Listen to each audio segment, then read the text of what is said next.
Hey guys, this is Frankie Edgar, and you're listening to Submission Radio. Hey, this is Rich Franklin. What's up, everybody? This is Chris Lieben. This is Diego Sanchez. Randy Couture. Alistair Overeem. Hi, this is Stephen Bonner. This is Don Fry. Hey, I'm Phil, Mr. Wonderful Davis. TJ Dillashaw. You're listening to Submission Radio. Submission Radio. Submission Radio. Submission Radio. You're listening to Submission Radio. Welcome to Submission Radio, episode 194. Dennis Scroutoff here with Kasper Ozolowski on the return episode of Submission Radio. Cass, I mean, it's the 25th of September. It's a Wednesday, but it's been such a long time. It feels like years to me. It's been weeks, months since a proper episode of Submission Radio. It's so good to be back. I know, it's good to be back. This is like at the end of Avengers Endgame, where you see like Captain America and he's all old and, you know, had a family and all this kind of stuff. And you're like, wonder what that guy's up to. This is like the return episode of Submission Radio, you know? Old farts in the wind. We're like, do you guys still remember us? You know, the boys from Australia used to do interviews here and there. Well, we're back in your life, back in your ear. The wild hogs of MMA are back in your life. Oh yeah, that's right. We got a sexy lineup ahead of UFC 243 for you guys. Obviously, UFC 243 next week. Melbourne, the hometown of Submission Radio. So we'll be there. We'll be covering that. You know, getting a couple of cheeky, sexy exclusives. But this week, we have Alex Volkanovski. I mean, he's going to be a guest fighter there, but on Submission Radio a week early, he's got this big hot fight with Max Holloway, just recently made completely official for December, UFC 245, so we figured we'd get the man on to chat about that fight and a whole bunch of other things. Haven't spoken to Alex in a minute, so it's overdue. We got Chris Weidman taking on Dominick Reyes in just a couple of weeks now, right after UFC 243, UFC Boston, getting the man to talk about that fight, the division, Jon Jones, Luke Rockhold, and his massive move from middleweight to light heavyweight. Whole bunch of things to talk about there. Luke Thomas himself jumping on the program, actually kicking the program off. He's the first guest this week talking about UFC Mexico, the fallout from that, Conor McGregor's next opponent, a whole bunch of things to discuss and dissect with Luke Thomas. The BMF belt, lots to talk about there. What does it mean for Usman's belt? And Tank Abbott. Dennis, you've snagged us a sexy, juicy interview with the legend himself, the man who, I mean, spanned a lot of different things in his career, from pro wrestling to no holds barred, a pioneer of the sport, bench pressing 600 pounds. So the whole bunch of things to speak to him and a whole bunch of stories to get from him. So yeah, it's a sexy, juicy show. Yeah, absolutely, man. I mean, look, Tank is a guy that we all watched before we got into this MMA game of being media members, and man, I can't wait to talk to him. The guy has had a career through pro wrestling. The guy has had a career through no holds barred fighting. I'd love to get his thoughts on what's happening in the sport now and what his thoughts are on some of the big names in the division. So he'll be on the show. Can't wait. Before we jump into it, guys, just a quick shout out to our friends, our family members at Musashi, who have always supported Submission Radio, and thanks to them, we're able to bring you coverage from UFC 243 next week. I mean, we've talked about it hundreds of times. They have the most delicious protein bars that you can imagine. Me and Kasper pig out of them every time we go on a big trip. We check out the t-shirt right here, the Musashi t-shirt, and of course, sponsoring guys like Robert Whittaker. So make sure to jump to your Musashi. It's available to all your local Woolworths, Coles stores, or jump online and check out all their products. These guys have some of the best stuff out there. And even if you have kids, anything like that, they got young athlete protein, all sorts of things. So jump on there, pre-workout, post-workout. It's all delicious. And I love it because all the flavors are so fresh and new now. That's, again, Musashi. That's the way to do it. So make sure to check them out. And Cash, before we also jump to it, a new Submission Radio t-shirt alert ahead of UFC 243. People can check out the new Submission Radio t-shirt. I mean, this thing was inspired by our interview with Robert Whittaker, where everybody found out one of my horrible secrets. It's not that I eat flowers on the toilet in the bathroom. It is the fact that I have been pronouncing anime. I'm still not used to it. Anime. I've been pronouncing it as anime for many, many years. Robert Whittaker was amused by this. Then we try to speak to Israel Adesanya for people that missed out. He's like, what is this anime thing? My physiotherapist is asking me about this anime thing. And so we thought, you know what? Why do we have to bring this up in every conversation with people? They're going to constantly ask us about it. Why not make a t-shirt and make it nice and clear? You can check out the t-shirt on the screen right here. Look at that. And look, there's some secret writing on there, Cass. Yeah.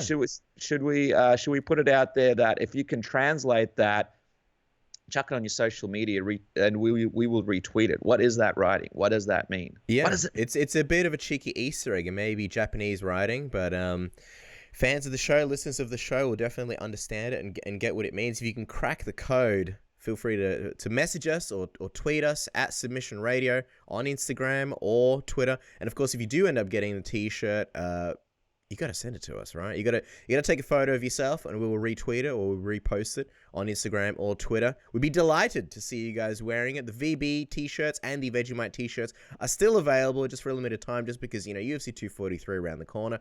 It's like the most Aussie event ever. We have to keep these t-shirts around just for a little bit longer. But the Anaheim t-shirt, I mean, just an absolute classic and a fun one to put together. You know, Dennis and myself doing the fusion dance. Who would have thought it? Just such silly goodness.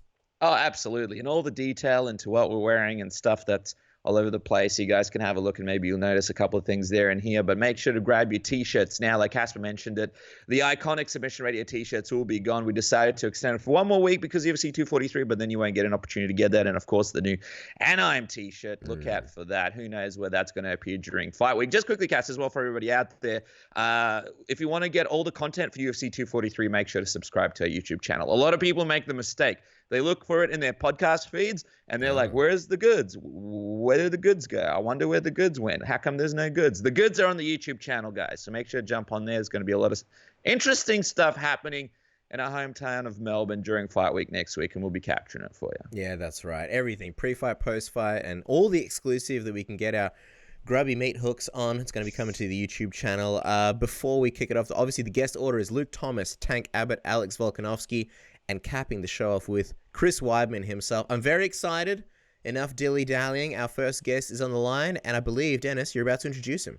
All right, guys. Well, this is a special treat. You know, our next guest from Showtime's Morning Combat and, of course, Sirius XM's Luke Thomas show. He recently announced the return of his live chat, which will return on Friday from next week. Mr. Luke Thomas, welcome back to Submission Radio, man. It's great to have you on the program. So I'm glad to be back, boys. Thank you so much for having me. Yeah, man. Happy days. The live chat is back. Everyone's excited for the return. Just wondering, what can fans expect from the big return episode on October 4th, which was going to be October 5th here in Australia because of the time difference? Yeah, it's going to be, well, so similar to what it was a little bit last time. There's a couple of things that are different. If you're looking for more details, there's a video that's on my YouTube channel, youtube.com/Luke Thomas.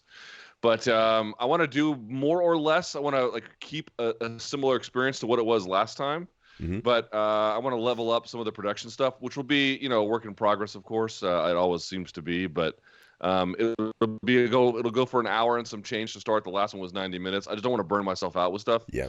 But yeah, I mean, if you enjoyed the old one, you should like the new one just the same. I'll put it that way. It's going to be exciting. Maybe a blur effect in the new one as well, Luke. We're enjoying the blur effect on this interview. I feel like we're in a Spike Lee movie. Tell me, you're over at Showtime. What's life like since finishing up at MMA Fighting? What's it like at Showtime? How different is it sort of being at Showtime? Was it what you expected? Give us the lowdown. I'm not sure what I expected, to be honest with you. I didn't have a whole lot of time to think about the deal. But yeah, it's been great. I mean, look, so we started our own YouTube channel for Morning Combat, and that's going to take some time to ramp up in terms of the number of subscribers. So we certainly have our work cut out for us in capacities like that, whereas you go to some of these other established brands and everything is kind of already there for you in certain ways. So that's a challenge, and that's, it creates some difficulties. But in terms of support and creative vision and execution, it's just different. Like you work at you were going from a media company to a television channel, or one where it has a digital presence. In the case of me, where you're not a rights holder over the material, it's very, very different how they operate. In some ways, for the better. In some ways, again, it creates some different challenges. But in general, dude, it's been awesome. I'm very pleased with how things have gone so far. Just 2 months in, 2 months and some change. Wow. It's good to hear that you're sort of really going well on this journey so far. So obviously we've got to talk MMA, man, get your thoughts on some of the things that have been happening recently. Obviously got to get your thoughts on this UFC Mexico situation. Jeremy Stevens being in a pretty crappy situation after his fight was stopped with Yair. It's a bit of an ugly scene. What did you make of the way that I guess the whole event ended? Terrible, unfortunate. Not sure how avoidable these kinds of things are. I know there's a lot of belief that these other gloves, that it was either Bellator's Power Lock glove, or people wrote me to tell me the original Pride design would help us avoid these kinds of things. I put on a Pride glove before. I did not notice that it had a lot of push on the top of the hand, but maybe my memory is fading, which could be a factor. But in any case, let's assume that's true. Look, man, I'm all for innovation. I really am. I'm all for people trying to find a solution to minimize the amount that this takes place. Certainly, people's vision is nothing you really want to play with. But the UFC, for the most, like the UFC deserves a ton of credit for trying to innovate and push the envelope when it comes to, in between fight health and welfare. And then, of course, they follow all the best practices in terms of commission safety protocols. But in terms of like innovating the rules, they don't do hardly anything. And I don't know what they really can do. I mean, I made this point before. One of the real benefits that the UFC had in terms of saving the sport was they famously ran towards regulation. And that's fine. It's a fine thing to do. But the reality is you then vested in a government bureaucracy, not merely the right, but the exclusive ability to update rules. And I don't know how Australian rules football work, or Australian, football work. But here in the United States with the NFL, like the NFL could just make up its own rules, and sometimes for the better, and sometimes for the worse. But they at least have the ability to like address a grievous error. UFC doesn't really. So what you're getting is, at least in the 50 states, you're getting uneven changes where not all the states follow the same guideline. You're getting glacial slow change. And, the UFC borrows the Nevada model when they go overseas typically. So the reality is like, what's the solution to it? Well, I have some ideas I can name, but I don't know how willing the UFC is to do that. And the last thing I'd say is it's not just one problem with design or the government problem. It's all these problems intersecting together. So it's the design issue, at least in theory, it's the design issue. It's the rule issue and how you should get those changed. It's also the penalization issue. Because of the 10-point must system, refs are reluctant to take a point to then deter this kind of action. I realize this happened 15 seconds in, but just as a general matter. So you have all these different issues lining up to make the problem just compounded in a much worse way. It's not an obvious solution, to be honest with you. Yeah, no, it's a very complicated one, but you mentioned it. It could have been a lot worse. I'm just wondering, out of this whole situation, Luke, I mean, we saw what happened with the Yair. He obviously said that stuff to Bisping. He was very unsettled through the whole process. What do you sort of take away from this situation about Yair? Because it seems like he lost a lot of fans from this whole thing. Internationally, a lot of people felt like he sort of helped not egg it along, but if you maybe handled it a little bit more calmly, maybe the crowd would have calmed down a little bit more. And then obviously we see the video that came out from this altercation. I don't think it was an altercation, but this meetup of unofficial meetups he had with Stevens at the hotel where he was sort of questioning what happened as well. Do you think this sort of, does he drop a few ranks when it comes to what people are thinking of him after this fight? So just before this call, I caught a little bit of it. I've not seen too much of the hotel confrontation, although I did speak to Jeremy Stevens about it to get his perspective. It seemed to more or less match what I had seen. So, you know what, man? I think people are being a little bit harsh on Yair, to be honest with you. I mean, look, I'm not telling you he handled it great because he didn't. He did not handle it awesome at all. But let's go back to start with, you mentioned the Bisping thing. Like, okay, so he chewed Bisping out because he was like hyped up on emotion, but then like 30 seconds later he apologized. I mean, eventually Bisping did interview him, and before that Yair went up to him and said he was sorry. Bisping was like, yeah, I get it, no worries. Like, dude, Bisping spat on a guy. Like, he spat on Jorge Rivera's corner following a fight. And so my whole point is, it's like, look, man, I'm not saying that fighters should be able to do whatever they want in fights or after fights, or if fights get canceled or whatever. Of course not. Like, the degree of civility and professionalism is expected, and he fell short in that regard. But also, man, like, what do you want from these guys? They have to psychologically put themselves in position to just do damage to another person. It's not a place you can just easily get to, not if you want to be good anyway.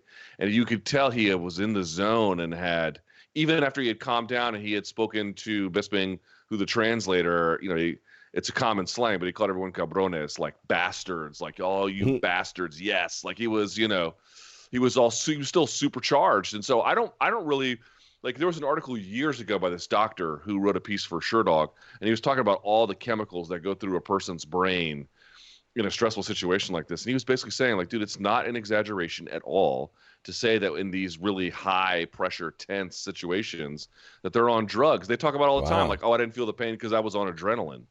Like, they're not in a normal, rational state. So in that sense, I don't really Again, I don't think it's great the way he handled it, but okay, it is what it is.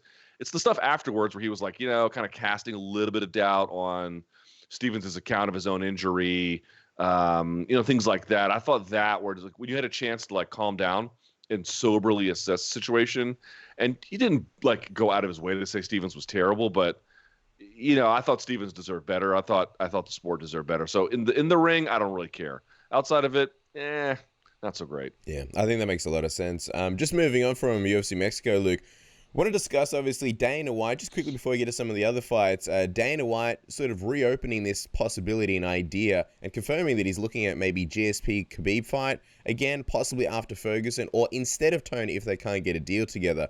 In your mind, is this a real fight that Dana is actually looking to make, or do you think maybe it's just a negotiation tactic to sort of hurry Tony up in order to get him to sign on the dotted line?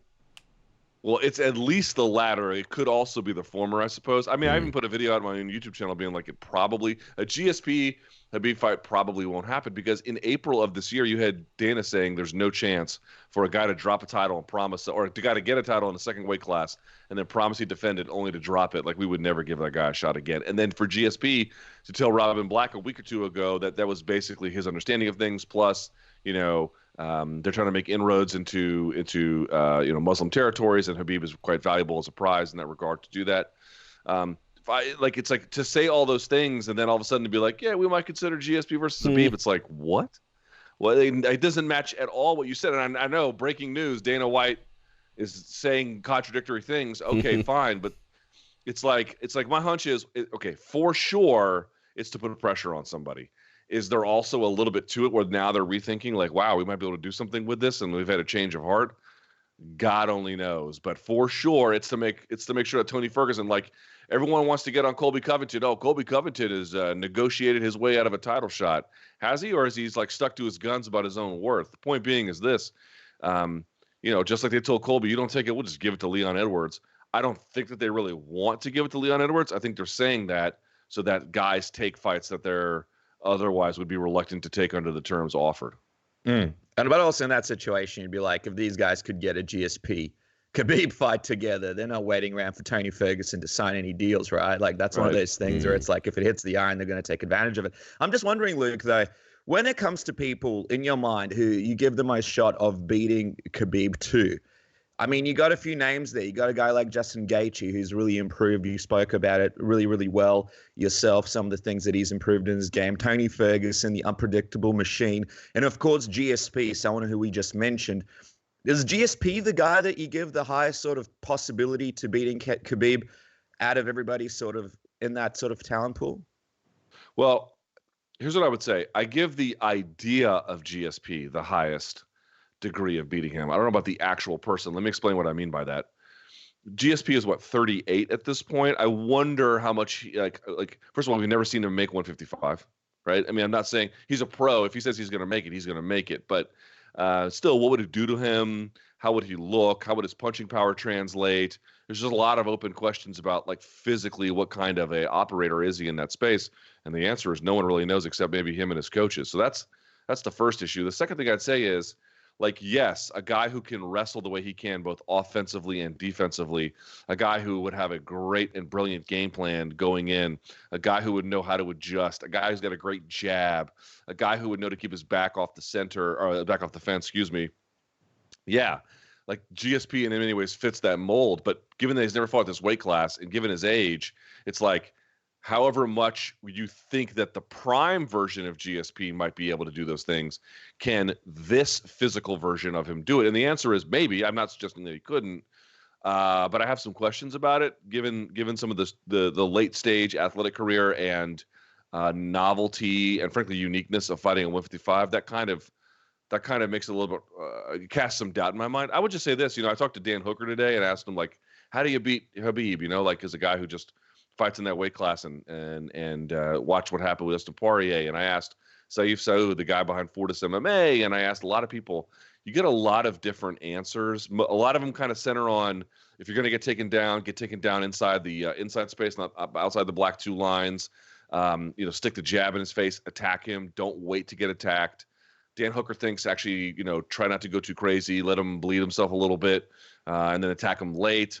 My idea was whatever it's going to be, like this idea, like I'm going to get taken down and then stand back up, and I'm going to fight that way. It just seems like it's never going to work. But Dustin Poirier was able to like get an effect change by Khabib to get him to go to his back and to his hip by launching the guillotine. Could Tony do that? I mean, you're talking about a guy in Khabib. Everyone's got ideas. Here's the reality, dude. Khabib's never been knocked down. He's never even been cut. Dude, you got 28 pro MMA fights, and you've never bled in them? That is, at lightweight, I mean, like everyone has a lot of, I think, good and interesting ideas. I tend to think that on the one hand, all these guys are more vulnerable than we think. And on the other hand, basically no one's really sure. We know what not to do at this point. We don't really know what the best path is forward. We just know what the sand traps are on the golf course. It's always fascinating, like, having these discussions. And then, of course, like, remember when we were talking about Anderson Silva, like, in the same ways, like, years and years ago, like, what would it, Jack Slack writing articles, like, what would it take to sort of, be the king? It's just fascinating following guys' careers, see where they end up, like, in a matter of years. And then people come out of the woodwork, like, oh, I knew all along, like, how to beat this guy and that guy. It was so clear and obvious. I was going to say, while we're talking about negotiating and sort of, fights, the other piece of news we're hearing is Conor McGregor negotiating his comeback. In an ideal world, Luke, who would you want to see him face in his return? At this point, it's got to be Justin Gaethje, right? Yeah, that'd be like my number one go-to. It's funny. His coach came out and said he would like him to fight Frankie Edgar. I haven't really had a lot of time to look into how the fan base has responded to it, but my sense is a bit of a yawn. But to be honest with you, it's not my favorite choice for the fight, but that's a smart call by John Kavanagh, man. That's a real smart call by him because Frankie Edgar is still a good competitor. He could still give Conor McGregor a lot of problems. But you would think if you're going to fight Frankie Edgar and you want your best chance at victory, now's the time, right? Now's the time where you have a bit of a size advantage. You could really have a power striking advantage. You would wonder, like, even if Edgar's the better wrestler, your physical dimensions might assist you in your takedown defense if you really had him sharp. You would just think like that's a pretty good fight. And plus, like, you would never want to say that Frankie Edgar's not a knockout threat, but he's not a crazy knockout threat, right? I mean, he can put hands on you, to be clear. Ask Chad Mendez. But in general, he's probably going to beat you by at this stage winning rounds more than collecting scalps. So actually, I think it's a very smart call by John Kavanagh, to be honest with you. If you're asking what I would like to see, yeah, to me, it's like the most violent man and maybe the most entertaining man versus the biggest star the sport has to offer. I mean, that just has magic written all over it because, you would have thought the Gaethje. I did a Morning Combat Dissected on this. You would have thought the Gaethje that fought Michael Johnson has a chance against anybody, but then you saw him lose to Alvarez and Poirier. Like, there's a limit here, right? Because that fight, those two fights ended right around the 15-minute mark each, one at 14 and one at 16. So it's like if you could just hang on. Granted, though, what's funny? I looked this up. Kelvin Gastelum against Israel Adesanya landed 91 significant strikes in a 5-round fight, and he lost, right? But he kind of put it on Adesanya. We all agree.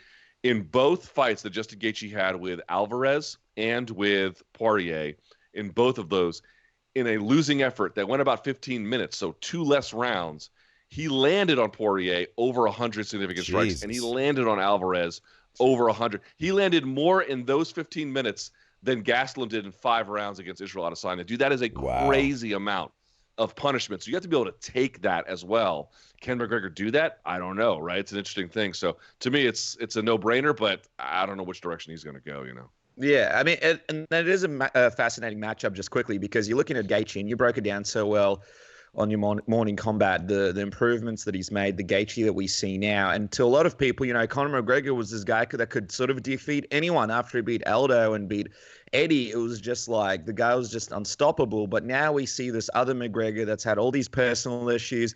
A lot of people have believe he's lost some steam because he lost to Khabib, even though he was injured in that fight. And you've got a guy like Justin Gaethje who's coming off these wins and is sort of finding himself as a 2.0 fighter.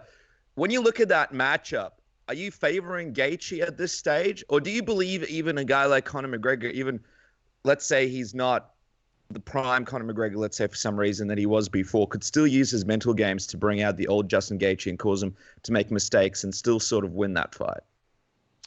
I actually would favor Gaethje. I mean, look, at some point, Gaethje is the amount of damage he's taken. What's amazing is the last last 3 fights, he's taken virtually none. I think the last 3 fights combined around, I want to say around 8 minutes total.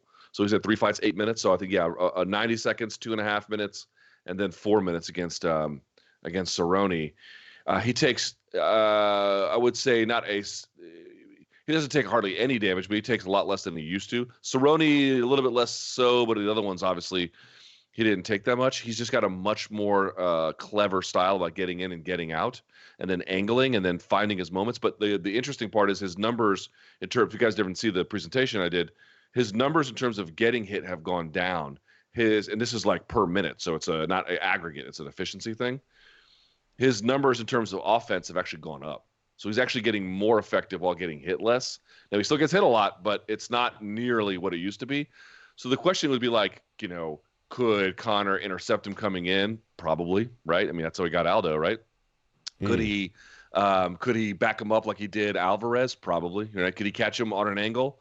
Probably. But on the other hand, it's like if the style that, look, eventually Gaethje's chin, if he keeps going, is going to fail him. It fails everybody who keeps fighting, but like given all the damage. But if it's not past the tipping point, dude, Conor has his hands full, bro. He's got his hands full, because even if he gets intercepted, it's not going to be enough to stop him. It's not going to be enough to really change the fight if past his prologue. But it could be, right? It's just there's so many different ways this could go. But I would say this: even if you don't like Gaethje's chances to beat McGregor now, whatever his chances were before, they're exponentially higher now relative to what it used to be. Oh, 100%. I was speaking with some other media members, and they were saying how like that Cerrone fight was probably the most favorable matchup given the top guys in the lightweight division. And now it's just absolute killers like Tony Ferguson, Gaethje, Khabib, just everywhere you look.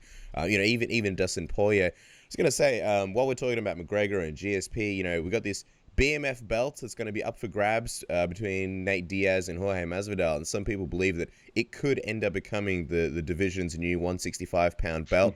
I know Dana White's been super against this for a long time. He also said The Rock gets whatever The Rock wants, basically. So maybe if The Rock campaigns hard enough, what do you think about these conspiracy theories that we may see the BMF belt become the 165-pound belt at some point? I thought you were going to go with a question about The Rock. I was like, I don't know. I don't buy any of that. The UFC just exerts too much control for this to just like slip out of their hands, and all of a sudden the fighters take it over. I mean, I think you're going to see somebody. I know that someone's going to do this on Wikipedia. You guys seen how Tyson Fury is like labeled the lineal heavyweight champion? He doesn't have a title. Like he doesn't have like WBC or whatever. Like that's Deontay Wilder or whatever. He just has because he's the guy that beat Klitschko, right? And then he hasn't lost since. So he's the lineal champion. They gave him a belt for it. Someone is going to trace the lineal BMF winner. You know what I mean? Like so whoever wins on that one, there'll be eventually a lineal BMF title holder. But like, I don't think to me, the fighters think they're going to force their way into a new division with a BMF belt. I mean, look, crazier things have happened. I find that exceedingly unlikely. It's going to happen when the UFC decides it's going to happen. And honestly, it could. I made this point before. Dana's like, oh, it would drain 2 divisions. I'm like, yo, it's got 2 divisions. Guys are already going back and forth. They're huge. I did a mock draft on my show. The lesson is you can't let the fighters self-select into going who goes into 165. You have a lottery, and then you pick who goes into 165 while keeping 155 and then moving it to 175. And then that way you have 3 divisions that are taken care of properly. Yes, if you just let the inmates run the asylum, you could get disaster. If you coordinate it, it's very, very doable, totally doable. But, I mean, no, the BMF belt is not going to do that. I'm very, very, you never say but confident that would not happen.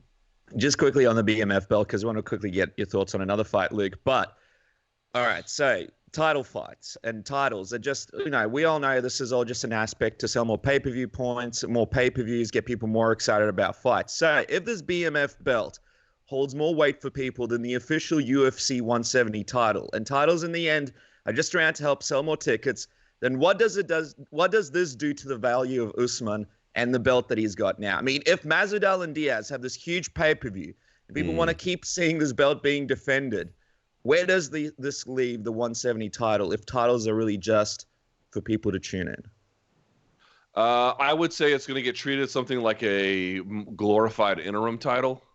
something like that, where the guy who has the real belt would actually want to fight the winner of that, but not to, well, partly to show that they're better, because would you favor Masvidal or Diaz against Usman? I would not. I would not. You have Diaz, who has had a lot of trouble with guys who were good at wrestling and good submission defense. And Jorge Masvidal is a very good fighter, but it's been shown that if you can spam takedown attempts at him, it just sort of shuts him down a little bit. Which is to be like, he doesn't lose fights like by getting overwhelmed, but in leaning on his defense, he just never really had to get in the second gear for his offense in any event. So they would want to fight him for like money and fame and to show that they're better. But like, if the UFC puts a stamp or puts a damper on things pretty quickly, I think you'll see this go as part of the media cycle for a little while, and then I think it'll just peter out. It's not. I mean, it's just not a thing that's going to. We'll see how the winner treats it, and if they keep showing up with the belt at media days with it, and no one's ever taken this from me, it's going to be an interesting media narrative, I think, through 2020. But honestly, all the real money is attached to titles. If you look at how the money is made in contracts, typically, not always, but typically, the biggest money you can make is if you're fighting for a UFC title. There are exceptions here or there. Brock Lesnar, for example, UFC 200 would be a pretty big counter to that. Jorge Masvidal indicates he's making a lot of money. But I have had Eric Kerner on my website, my YouTube channel a number of times. He did a presentation on it. Really, the bulk of your money is made in title fights. Very little is made outside of that. It's not made through seniority. It's not made through weight class. It's sometimes, obviously, interim title can help, but it's where the belts are. And if they're not going to attach pay-per-view points to the BMF belt, which they're going to retire anyway, no, the real money eventually will be, it will sort of work itself back out, because that's the way the system is designed to put the money there. So there'll be aberrant outliers like there is in this case, but it should work back to the norm. I think what's going to be interesting is if Nate Diaz wins. I think Masvidal obviously is super popular. We know the numbers that he gets anytime any one of us speaks to him. But if Nate Diaz wins this belt, I think this thing might have legs for longer than we think. We'll see what happens. But as we wrap up, Luke, we want to quickly get your thoughts on next week's big fight down in Australia. This is a fight me and Casper have been debating, thinking about for quite some time now. And when you talk to people all through the industry, and by the way, I was in a gym the other week and I was talking to people that have trained with both guys, fought both guys. No one can come to a definite conclusion on this one. Whittaker versus Adesanya. When you look at this matchup, who are you leaning towards in this fight? Okay, so I love this fight. I love everything about this fight. To me, this fight is the best fight on the calendar in MMA this year. Now, I'm not asking anyone to agree. I'm not telling you that if you don't feel that way that you're wrong. I'm just telling you my opinion, my personal preference. I love everything about this contest, because not merely for just sort of like as an American to watch MMA have two homegrown guys out of Australia and New Zealand, or both New Zealand, or however you want to frame it, fighting in Australia. To have two homegrown guys, so important that they can both hold titles and have a stadium show and put it on American pay-per-view. Like, that's so great for MMA. I love everything about that.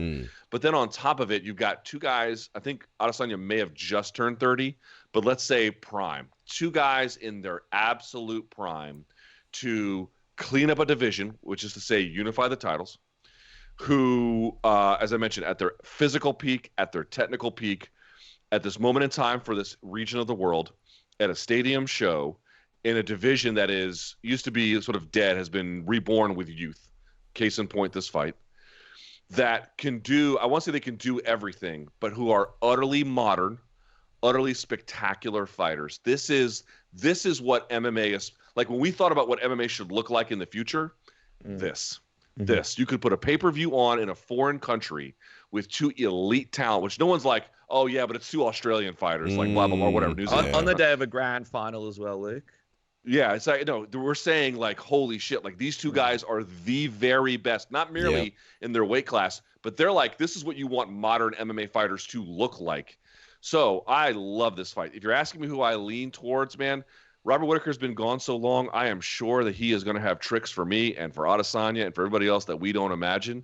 Like, picking against either of these guys feels foolish, but I've just been on this Adesanya train, dude. He is, to me, it's like, there's one thing Eugene Behrman has said that I've noticed as well. It's like every time he fights somebody, they're like, Adesanya ain't shit. his ground game's not this, his striking's overrated, and then he just keeps racking up W's over and over again. And if you look at his takedown defense from what it was in the Wilkinson fight to the Vettori fight to what it is in Gastelum, it's like light years ahead. The amount of improvements he has made is incredible. And he just seems like not superstitious, but in tune with his surroundings. And he looks for symbolism, and he's utterly confident in the process. And Robert Whittaker has, I think Robert Whittaker might show us some offensive wrestling in this fight. Like look, if you want to pick Whittaker, what am I going to do? I'm going to tell you you're wrong. I have no idea. But for me, Adesanya is very, very special as a talent, and I think he's going to show that on October 5th.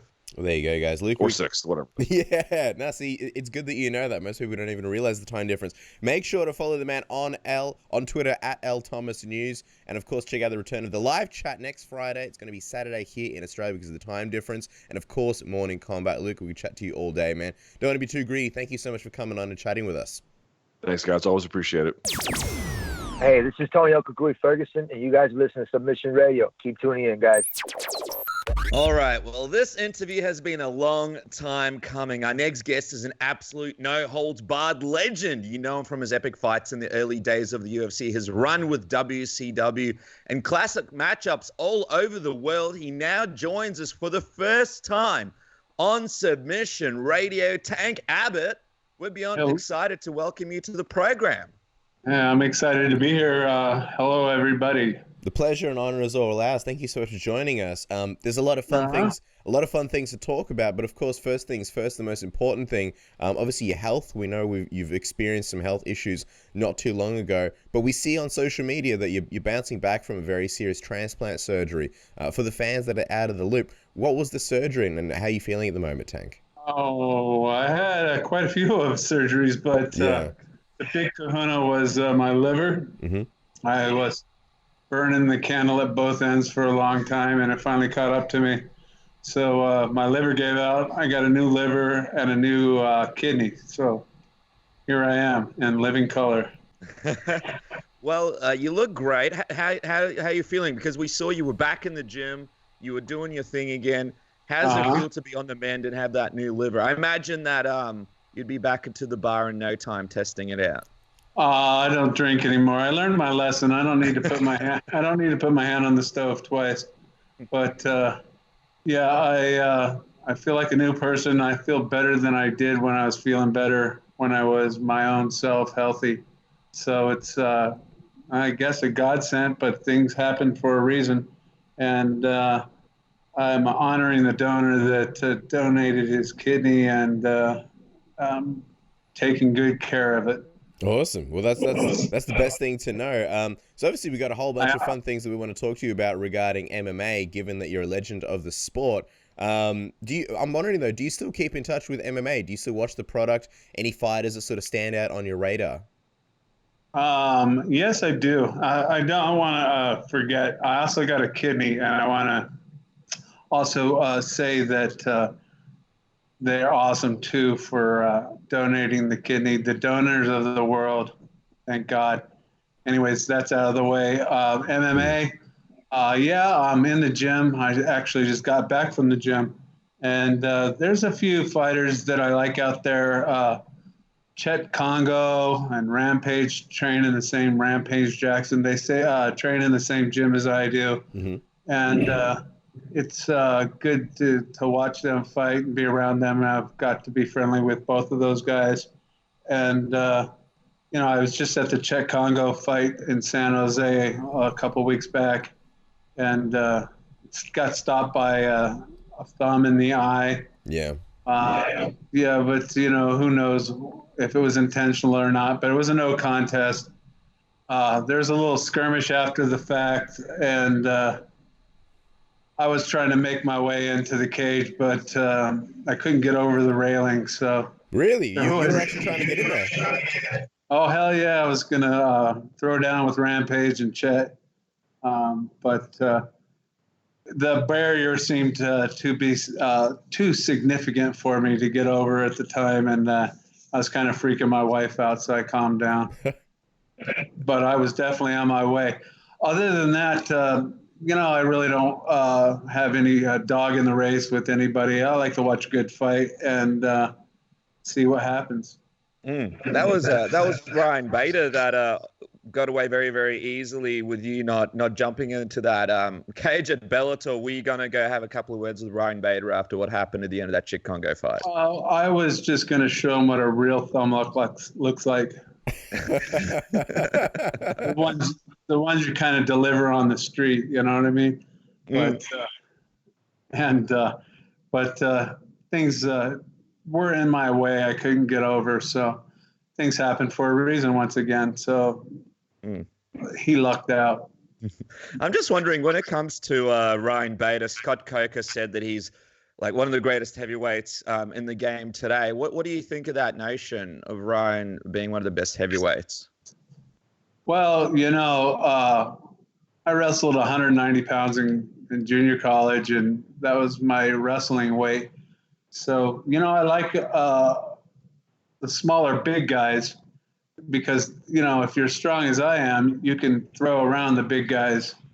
And I don't know how strong Bader is, but he seems to be like a 190-pounder kind of guy, wrestling-wise.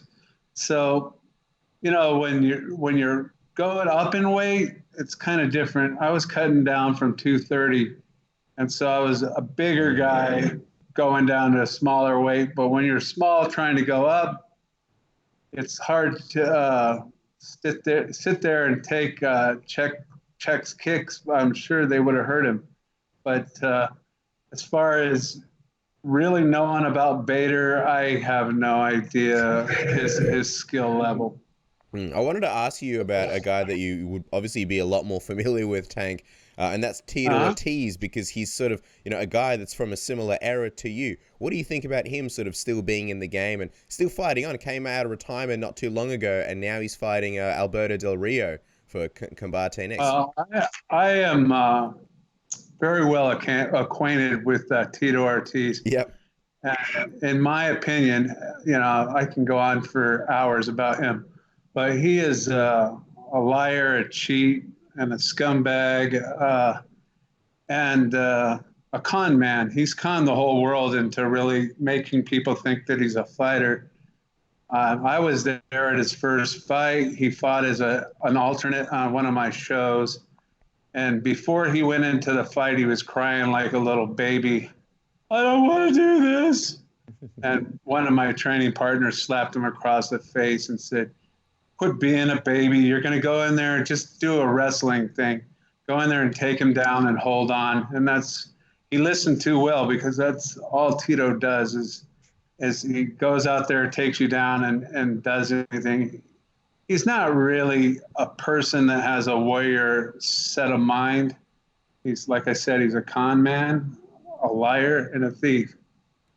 And so as far as him being tough, he can act like he's tough, but he's the last guy you want on your side when things hit the fan. We want to quickly touch on one of the biggest names in the sport, Conor McGregor, with your Tank. He's been in some hot water for throwing a dolly at a bus, breaking a fan's phone. Most recently, he punched an older gentleman in the face at a bar. But on the flip side, he sold millions of pay-per-views, and no doubt was one of the reasons the sport made it onto a platform like ESPN. What are your thoughts on Conor McGregor sort of being this big star in the sport? Well, I don't think it's a big secret, but I'm not really into the lawn jockeys of the world fighting. I don't really think that, when I fought, it was like, who are the toughest guys around? And they got in there and fought. But you didn't need to bring a hide behind a weight class or anything like that. And so Conor, actually Floyd Mayweather kind of actually put him on the map. But he's done his thing. He's made his money. I didn't really have a thought about him or an opinion. But, I did see the punch that he did to the poor old guy, and I wasn't on board with that. All the other stuff was shenanigans, is whatever, who cares? Boys being boys. But to actually, and it was basically a sucker punch in my eyes to that old poor guy. I mean, what are you doing? when that goes down. So I could tell you, just from an outsider looking in, he's not somebody that I would be a fan of. How do you think a guy like Conor McGregor would have done in the early days of the UFC on some of the cards that you were a part of? I think he would probably have fell down on the ramp getting into the cage. There's a reason why there's weight classes, and that's because you can hide behind them. I mean, the first guy I fought was over 400 pounds, and then I fought a guy that was 380 pounds. Either one of those guys would have stepped on McGregor and squashed him like a bug. I was going to say, are you a fan? Because, I feel like you're a man who likes fighters, and I'm not in any way saying that Conor isn't that guy, but we've got, obviously, Nate Diaz fighting Jorge Masvidal for the baddest motherfucker on the planet belt. Are you a fan of this matchup, and obviously this belt kind of, being thrown into the mix? Well, I think it's pretty funny, actually. I mean, neither one of those guys would qualify as the bad guy in my eyes. I mean, I could throw it out there. Transplants and all, I'll fight the winner of that fight. Why don't either of those guys sort of rank as badasses in your book, Tank? Well, obviously their size and their the whole makeup of it. Like I said, it's just not something that even comes close to being something that I would be interested in. I definitely would not think either one of those guys are the baddest whatever in the world. Far from it. I'm wondering what you sort of think of them skill-wise, given for their size. And also, in your mind, who do you reckon is sort of the baddest man in the planet? I don't even know, other than myself. But that's a given, yeah. But other than that, to be honest with you, I don't. I liked Fedor. I still do. I like Fedor. Is a pretty tough man. I like, just it doesn't really matter as far as your skill level or whatever. It's what you have wrapped up in your head that makes you tough. And Fedor's tough. Other than that, the jury's still out. I don't have any opinions on anybody else. So the challenge is out there, Tank. Whoever becomes the BMF champion, you'd be happy to take them on. Yeah, I said that about Ronda Rousey. That's probably how I think of it. Because I remember. Go on, Dennis. Well, I was going to say, with the Ronda Rousey thing, I believe there was a bit of a wager. If you beat Ronda Rousey, she goes and makes you a sandwich, and if she beats you, you give her $100,000. What would be the wager for the BMF champion if they were to fight you? Who was the guys fighting for that? So you got Nate Diaz, and you've got Jorge Masvidal. Oh, they can make me a burrito. Oh man, I was gonna say, just on Ronda, what do you think about the success that she's having in the WWE? After sort of finishing her MMA career. I'm happy for her. Once she got over and she made her dough, and I don't necessarily think when you make that kind of money it's not about making the money. It's more about the passion. So if she lived her passion and she got over and she made her dough, good for her. I know you're a guy that obviously had a lot of success in the pro wrestling industry. Did you sort of get more respect for her because she went into the WWE and was able to actually get through the training, actually have a successful run, and actually put on some decent matches? I mean, it takes a lot of toughness to do something like that. Oh, absolutely. Professional wrestling is a lot harder than people give it credit for. And she obviously went through the ropes and did her thing. And so I have utmost respect for her, even though joke around and say she can make me a sandwich and that kind of stuff. But I do have respect for her. All right. Well, let's talk about a time in WCW, 1999. We know you were a big part of that era. You had some great programs there with a bunch of big guys. I'm just wondering, while we're talking about the BMF title, who do you think was some of the toughest guys in the locker room back in 1999 when you were a part of WCW? Oh, wow. I've never been asked that question. All those guys are tough in their own way. And it's interesting. Like I said, they're all different walks of life, and everybody was really cool and respectful. and it was likewise, it was a two-way street. So there was a lot of tough guys in there, and I met them all. They were all cool. If you had to sort of pick 2 or 3 guys that would be by your side if something went down at one of the bars at Huntington Beach, who were a couple of names from the locker room you would have picked? Wow, I'm a solo warrior on that one. I don't need anybody to be on my side. Whoever wanted to be next to me, I'm next to them. What would you say? Excuse me. What would you say is one of the craziest bar stories that you can think of that comes to mind when it comes to Huntington Beach and some of the times there? No, I don't know what to tell you. There's so many stories. It's not one I could pick out of. You know, I wrote a novel, and it's kind of about beach living and what went down. It's called Before There Were Rules, and it was over 1,000 pages long, and it's got 3 books to it. It's a trilogy to complete the whole book, but it kind of goes over a lot of stories like that. Like I said, it's a novel, so it's made up, but you can understand what kind of went down back in those days. Yeah, no, it's a great book, actually, and I think a lot of people should check it out. A lot of fantastic stories. It's a novel, but I believe there's a lot of stuff there that was based on some of the stories in your life. I'm just wondering, just going back to WCW, I mean, you mentioned it, everybody was so respectful there, but a life of a wrestler is a life on the road, and I believe you guys would have had some interesting moments going from bar to bar and city to city. Are there any stories that sort of stick out to you during your run with WCW? Any crazy stories in any bars or any sort of funny road stories that stand out to you? Well, you know, living a professional wrestling lifestyle is kind of like living a rock star style lifestyle. But, you know, after my liver transplant, I said there's a joke out there. You know, most people say, yeah, I partied like a rock star. Well, rock stars say they partied like me. Like Tank. But I was fortunate enough to get a liver transplant and be still alive. But yeah, that whole scene was just one party after another. And to pick out just one episode would be really hard to do.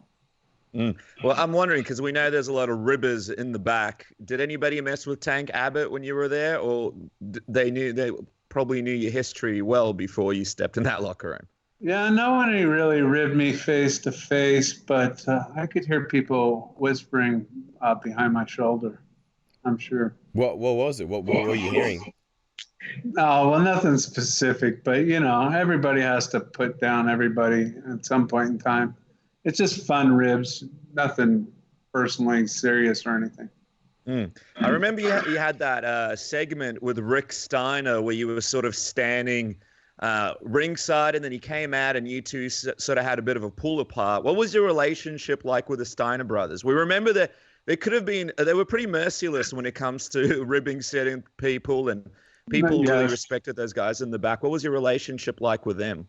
Yes, we both those brothers, I had gotten along well with them. They're both cool guys, and very respectful, and I was very respectful of them. And yeah, they were rivers for sure, but all in fun. Is there any Steiner story that sticks out to you during your time with WCW? Not really. I mean, you can't just really pinpoint something. It was an interesting thing to witness. There was rumors that they didn't get along, and, you know, but who knows? They worked together, so. Well, let me ask you about Bill Goldberg, because obviously you had that match with Bill. It was sort of at the peak of his popularity, and I mean, he's had this return to the WWE now, but let me just ask you quickly, during that time, what was it like working with Bill Goldberg, especially because his whole gimmick was based on sort of being an MMA fighter and sort of being legitimately tough and all this kind of stuff. He'd come out with the MMA gloves. Sure. What was it like actually being, a legitimate MMA accomplished fighter and going in there with a guy like Goldberg? What was your relationship like with him? What was it like actually doing the match with him? Bill is actually a really cool guy. He's nice, and there was never any. He was very respectful. There was no ever any heat, and he is he's tough in his own right. He's a tough man, but he was doing his thing, and I was along for the ride at that point in time in my life. So he was calling the shots, and I just went along with him. It's fascinating that you mentioned that, because obviously Bill's made this return to the WWE now. A lot of people are critical of Bill. There were some mishaps in a couple of matches. Some people say that he shouldn't be having the position that he has with the WWE. What are your thoughts on this sort of second run that he's having with the company at this point in his career? I haven't followed it that much, but, Bill's got his way into the being at the top of the heap. And so, he deserves to be around if he's putting asses in the seats. So that's all that matters, I guess. I'm wondering, MMA and No Holds Barred and sort of pro wrestling, it's two similar but very different industries. What was the more fun time for you, Tank? When did you sort of enjoy it, and what was the better part of your life? By far, wrestling was a great time, and fighting is a whole different scene. It's more serious and to the point, where wrestling is athletic by, they're the best athletes in the world, as heard from Hulk Hogan stating that. But as far as when you're in a fight, it's all serious. When you're doing wrestling, it's serious, but it's more intellectual. It's more fun that way. There's psychology behind things, and you get to tinker around with that kind of stuff. So that makes it funner in a way. But they're apples and oranges. I'm wondering, Tank, obviously you had so many great matchups in your No Holds Barred and sort of UFC and MMA career. How much training did you do? I mean, we remember seeing a video of you sort of benching 600 pounds, but when it came to actual fight training, how often were you in the gym? How much did you train leading into a fight? Oh, absolutely. Like I said, I just got back from the gym, and I used to work out all day, at least 8 hours a day, and then I would. Wow. And then I usually start training 3 months before a fight. But as soon as that fight was over, I was the first one in the bar. And I like to have a good time. I'm known for having a good time, so that's what I was all about. But yes, I definitely did train. I mean, I started wrestling when I was 9 years old, amateur wrestling. And I've always been an athlete of some sort. And just the notion of me fighting in bars, I have been in a lot of bar fights, but as far as that being part of my training, that was the furthest thing from it. I was lifting weights, running, training, wrestling, boxing, the whole 9 yards. But you have to remember, when I started fighting, there was no place to go.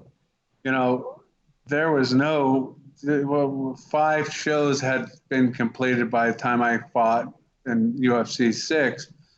There was just jiu-jitsu gyms. There was not really, they were just in their infancy.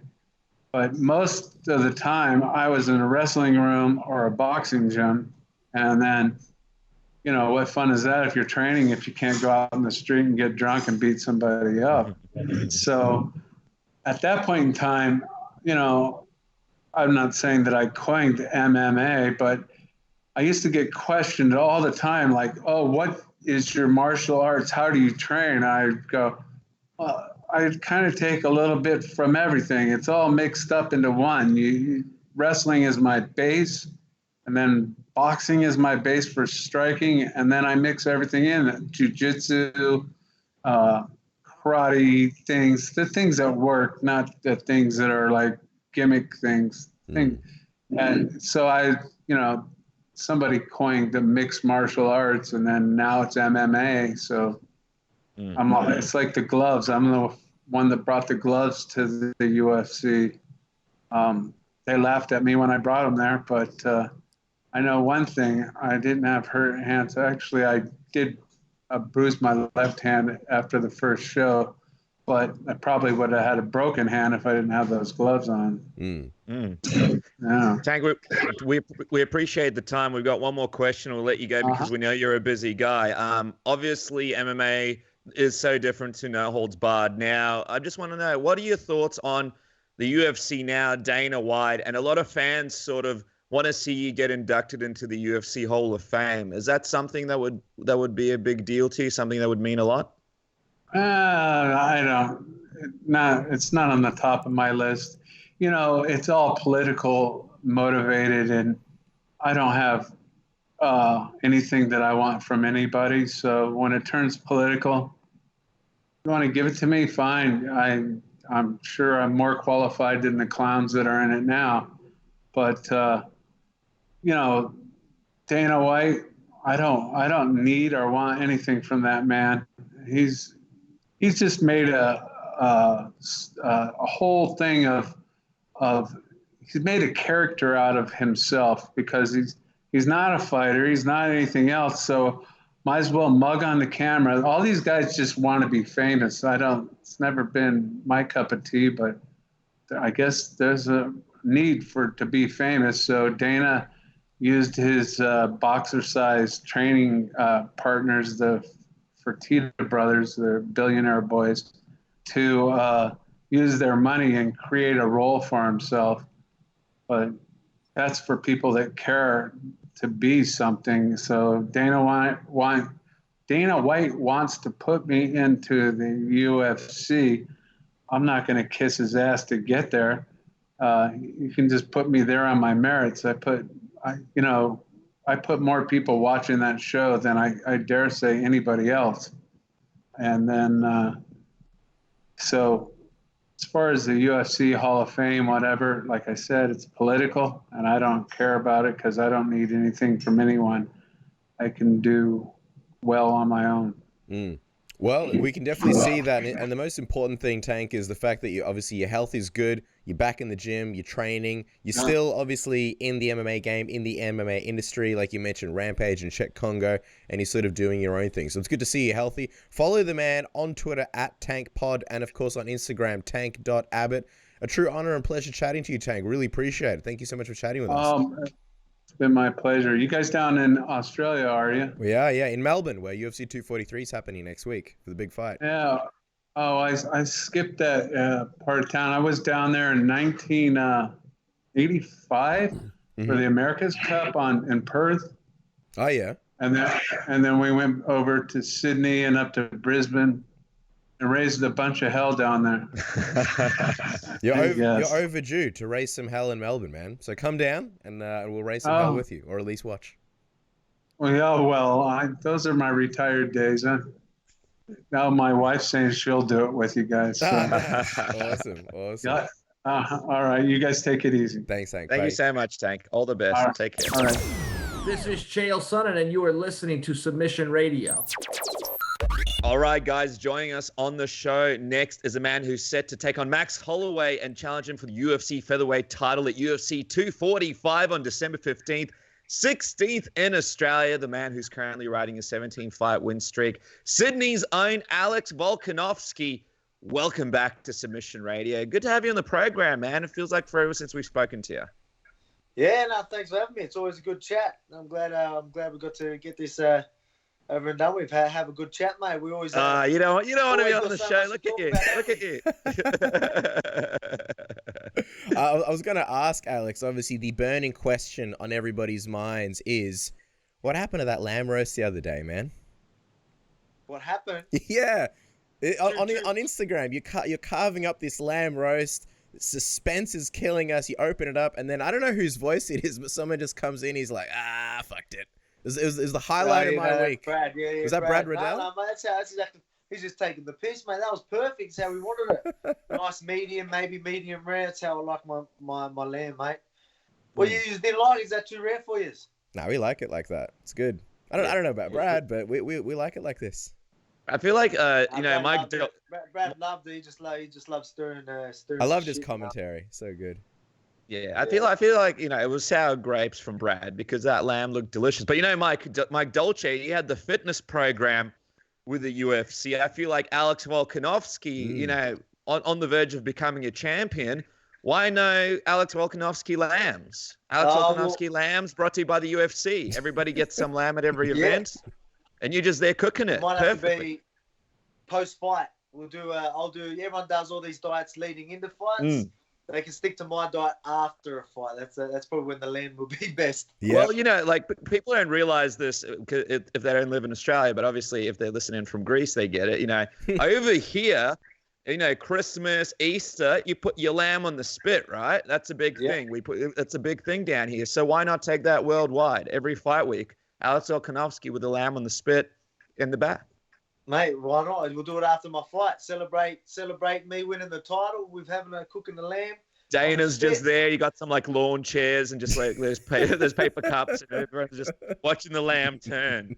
Only a few hours left until after your fight to watch that lamb cook. It always takes 200 hours. Mate, it's unreal, mate. Sink a few beers while the lamb's going on the spit. It's beautiful, just how I like it. That's it. In all honesty, lamb talk aside, how's it feel to finally have this title shot announced for December against Max Holloway, man? I feel like you've been on quite the journey to sort of get this fight finally booked in and locked in.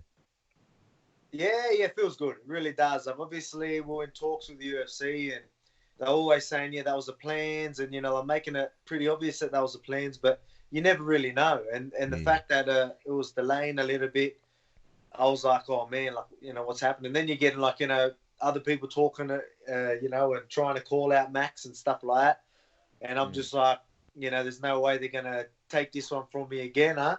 But no, they did. They sent that contract through, and it was unreal. It was really good to get that contract, and obviously when they announced it and all that sort of stuff. But mate, you're in for a treat, mate. It's going to be a cracker, it really is. But I truly believe the blessed era is going to end December 15th or December 14th in Vegas, and that title's mine. Again, I'm not cocky, but I'm very confident in my abilities, and it's my time.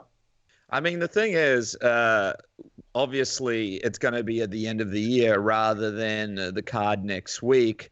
There's ups and downs with that. The up was obviously, possibly a record-breaking crowd in front of a big stadium in Melbourne.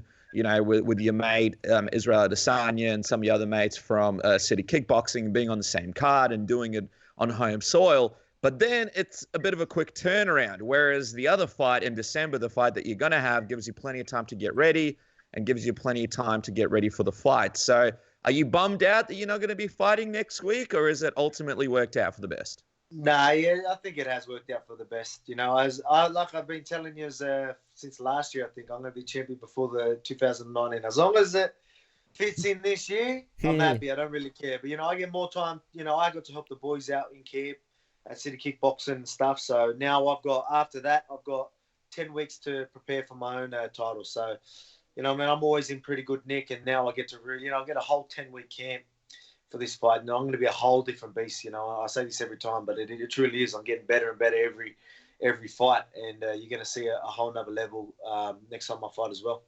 You see, I guess here's the interesting thing, right? You famously made that 37-hour journey to Edmonton, Alberta, Canada, to be the backup fight for Holloway and Edgar. Does it kind of feel like you're essentially preparing for Max a second time? I'm wondering if that's, a good thing or a bad thing, if that's sort of an advantage in any way because you've gotten some preparation for him already and now you're continuing. And just the way you put it then, where you said, now finally you've got a real preparation. Did you feel like you were ready in Edmonton, Alberta, Canada? Did you feel like you were sort of honestly ready to take on Max? Or I guess is this vastly a much better set of circumstances?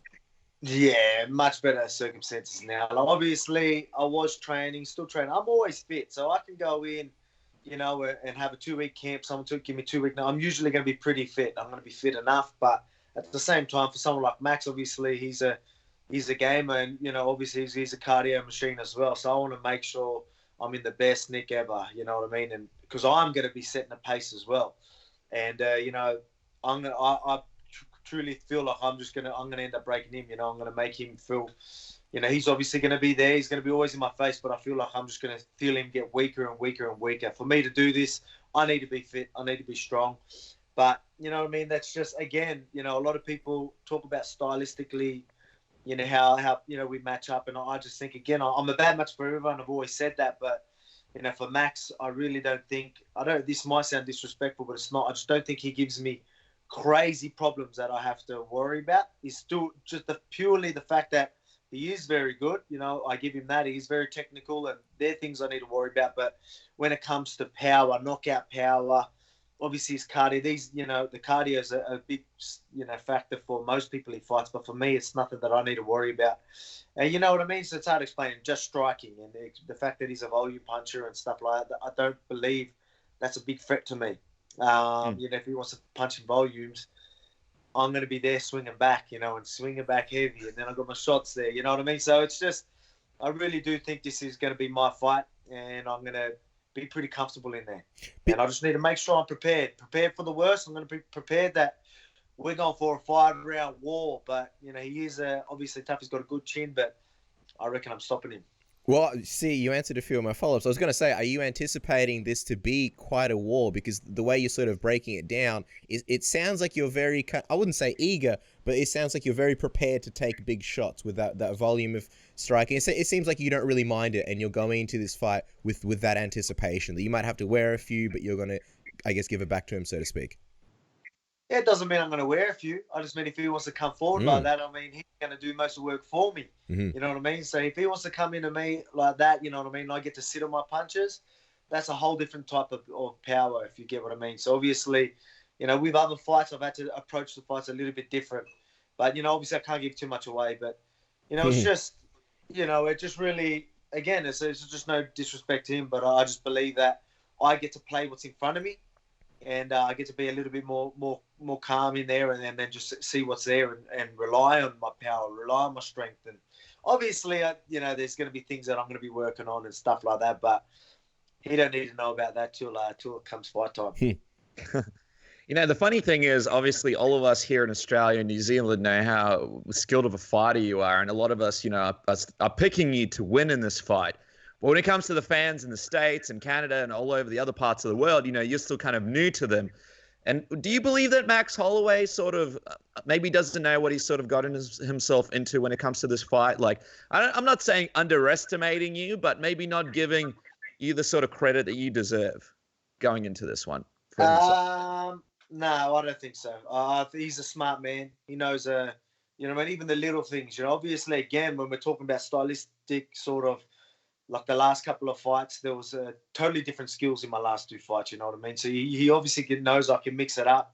He knows I can stick to a game plan. He knows I can be pretty technical, and he knows that, you know, a lot of my natural instincts are pretty on point as well. So if he really thinks it's going to be an easy night and, you know, what he's watching, if he can't see the skill involved, he's going to be in for a real surprise. But he's a smart man. His camp, you know, look, there's a lot of things that he does very well, and that's because he's a smart man. He knows what he's doing, and I believe he knows that I'm a threat. But, you know, it doesn't mean he thinks, you know, he can't win. I'm sure he thinks he's going to win, but, you know, I think a couple of rounds in, he knows it's going to be like, oh, shit, I've got some work to do. But that's if I don't finish it early. Again, I don't want to be acting like he's got a good chin. I'll give him that. But, mate, if I'm on top of you, you know, punching your head through the canvas, there's only so much that the ref can take. So it doesn't matter how good your chin is. The ref don't want to see too much of that. You know, whether it's a submission, whether it's ground and pound, or whether I do knock him out on the feet. You know what I mean? It's just, I believe I'm going to be too powerful. And again, I think I get to let the hands go this time. Well, I mean, that's obviously what the fans want to see. You mentioned some of the improvements and some of the tricks you got up your sleeve. We saw that you apparently spent around $20,000 on your last camp against Jose Aldo. I'm wondering, is that true? And how much will this one cost for Holloway? And I've always been fascinated, where do a lot of these costs go? Like, is that just paying the coaches directly? Is that for like the accommodation and flights for bringing people in? Like, how is it that the camp ends up costing so much? As fighters, as people that are not fighters, I've always wondered these things. Yeah, well, obviously, you know, when you're going overseas, you'll say I'm in New Zealand right now for training and just stuff like that. Obviously, there's expenses there, but then you are flying in, you know, so you're flying in wrestlers like Frankie Edgar from from Tiger Muay Thai and things like that, you know what I mean? And then I'm flying them over to Brazil, and then I've got the extra cornerman and stuff like that. So it costs a fair bit, you know, and it really does. And then even when you're bringing the family over and things like that, the dollars do go up. But in saying that, I'm probably going to spend a bit of money. But I mean, at the end of the day, sometimes you need to do these things. I'm going to do whatever I can to make sure camp runs smoothly, camp goes perfect. And to do so, you might need to spend a bit of cash, but I don't mind doing that. We're on title money now, so that's a little bit better. So you know what I mean. So it's gonna be good. But I mean, in saying that, I don't really think about that sort of stuff. Obviously, it is in the back of the head, but you just get it done. And once you win, that win bonus can cover it, so you don't need to worry about it. I remember when we interviewed you, UFC Melbourne, you were making a UFC debut, and you were talking about how I want to say you were like still living at home at the moment, and now here's you, being able to spend so much on a fight camp. I'm just wondering though, is this one more or less pricier than the Jose Aldo fight camp? You got to think it's more, right, for a guy like Holloway? Well, I don't know. I think it's going to be pretty similar, just purely now that they'll fly an extra cornerman and all that sort of stuff. I think it, you know what I mean. I think it will be roughly the same. But I mean, again, I'm gonna be I'll probably go to Thailand as well. I'll do a couple of weeks in Thailand. Then I'm gonna do more weeks in but obviously I'm gonna do a heap at home freestyle fighting gym. But I'll do a heap. My last 4 or 5 weeks will be here in New Zealand again. I'll be in Thailand before that, and mixing up. Obviously at home as well, so I will be spending a bit of money, but I couldn't tell you the price that you're going to be spending, but I'm sure it's going to be a little bit of money spent, but I know it's all going to be worth it in the end. Man, Casper brings up when we were talking to you in Melbourne, and it just makes me remember some of the first interactions we had with you. I mean, it was a long road for you to the UFC, and then once you got to the UFC, it was a long road in the sense that, people didn't want to fight you. You had to deal with a ton of injuries. Casper mentioned it. I think you were living, was it with your parents at one point to try and save a bit of money during your fight career? I mean, take us back to those moments and to where you are now. Is it just, I mean, you would have always envisioned to get to the title, but how does it feel to actually get to this point and getting this title shot after this long, difficult journey that you've had? It feels real good. As you said, you hit the nail on the head with, like, obviously early in UFC as well. You're still struggling with money. Is just because you're in the UFC doesn't mean you're making serious money. But before that was a struggle. But I mean, having such a supportive wife and family, helps a lot. It really does. And now it just feels so good that I can finally give back. I mean, obviously we're living comfortably enough where it's finally giving back, you know what I mean? And we can go on holidays. I can bring the family with me to with the fight camps. Don't get me wrong, we can't be spending too much money. We're not on that type of money, but we're at a stage where we're living comfortably. But I mean, in saying that, we've got a whole still a whole lifetime to spend with each other. So I need to make as much money while I can as well. So being champion, I want to be champion before the year's out. By next year, you know what I mean, I want to be the best featherweight of all time, and then we're hitting that pound for pound list.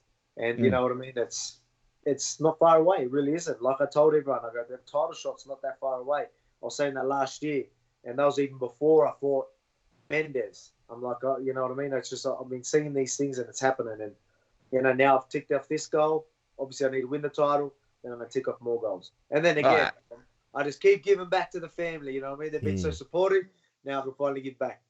Absolutely. I mean, during those times though, earlier on in your career, did you ever have any points where you were like, you know what, screw this, I'm just gonna go back? I believe you did a trade, right? Was it plumbing that you used to do, or concreting, right? Yeah. Did you ever think like, stuff this, I'm just gonna go back, I'm gonna get back to this concreting thing, I'm gonna make some good money, and I'm going to give this up? Did you ever have that cross your mind, especially with the kids and the wife and all that kind of stuff? Yeah, well, earlier, like probably before the UFC, there was times where that, that was happening. Like I think it was pretty close to, it was actually straight before. So this is a little story. I don't know if I've talked to you about this before. Yeah. But obviously, I was pushing for the UFC for such a long time. Yeah. I was undefeated for a long time. Taking out multiple titles in, world titles even, and stuff like that. And it was just opportunities. There was fights in Australia. I'll go obviously do campaigns for that. It wouldn't happen, and it started building up. I was like, is this going to happen? Is this opportunity just going to fall through?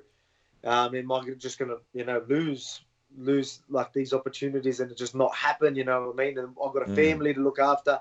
What do you do? And then it started really getting into me, and I was working at the time.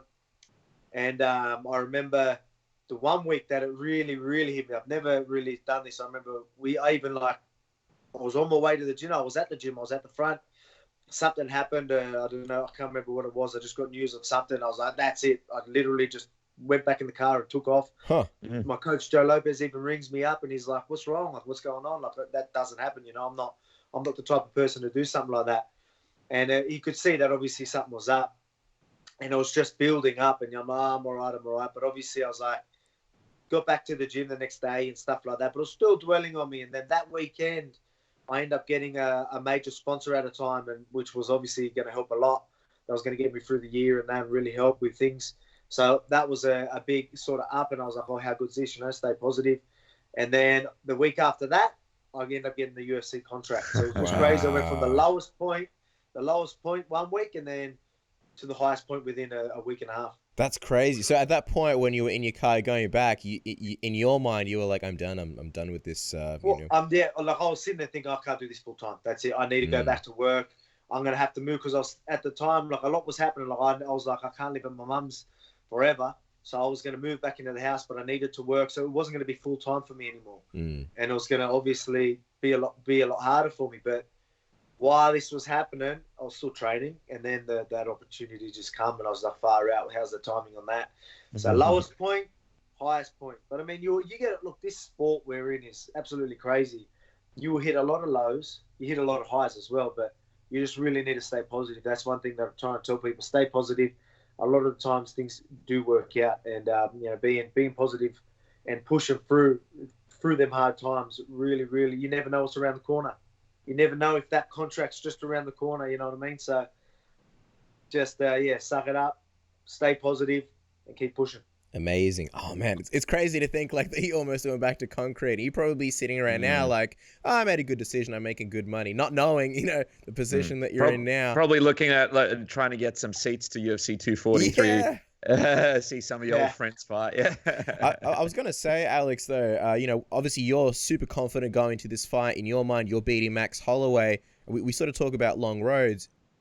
Are you expecting that, assuming all goes well, you're going to be having to fight him a second time? Because historically, the UFC gives, dominant champions instant rematches, and Max has obviously been a very dominant champion. Yeah, well, it's funny you touched base on someone like sort of talking. I'm just having a chat and being like, it is what it is. If I have to do that, I don't care. I'll prove that I'm the best featherweight. And I mentioned that, if the rematch happens, it happens. It's but then I end up seeing it blowing up everywhere. Everyone's talking about, he's giving him a rematch. I was like, far out, you know what I mean?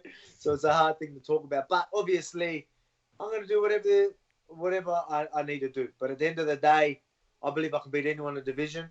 Once I've got the belt, whoever deserves that shot next will get it. And I'll take them out. I'll take them all out till I'm the best featherweight in the world or best ever. So, and again, taking out some like guys like Chad Mendes, Aldo, Max Holloway. If it is Max Holloway again after that, taking him out again. You know what I mean? All of a sudden, you're right up there as the best featherweight of all time. And again, this is just around the corner. I really think that things are just going to blow up after this fight. People are going to really see something special. The whole world's going to be watching. I'm going to capitalize. You're going to see a new featherweight champion. Yeah, it's fascinating that you mentioned that. And I mean, the funny thing about that is obviously you've been so active leading into this title shot. I'm just wondering, Alex, you've spoken about the fact that you like to stay active. Once you become champion, could you be one of the more active champions that we've seen in quite some time in the UFC? I'll definitely be active. I'm not going to be, again, I need to make as much money as I can while I can. And again, I've got goals that I want to hit as well now. So I'll definitely be staying active. It doesn't mean I'm going to do a quick turnaround straight away. Obviously, I'm going to be able to, after, Christmas, straight after that, New Year's, I want to enjoy myself a little bit after that. But, I'm I'm going to be training the whole way through anyway, so it won't take long. But I definitely want to fight. Again, people might say, "Oh, he's cocky. He's looking past Max." I'm not looking past him. I'm just confident in what's going to happen. I don't see myself losing, and I'll fight again. Who knows what it is? 3-4 months later, if I have to. So again, make that money. And I mean, it's good. It is good because this card is, it's not at the end of December like usual. So you get to experience Christmas, New Year's, all that kind of stuff. And I think fans actually appreciate that too, because it's hard to tune in during that time for some people. Just quickly though, Alex, I mean, you've spoken about it leading into this campaign. Hey, you're kind of like the nice guy. You're not the guy that's going out there talking trash. You're not the guy that's just picking things and just trying to promote himself to get to the next level. How does it actually feel to get this title shot being Mr. Nice Guy? A lot of people out there in the different divisions, you got your Covingtons, you got your people across all these different divisions playing up, the bad guy angle where you've actually achieved your goals being Mr. Nice Guy.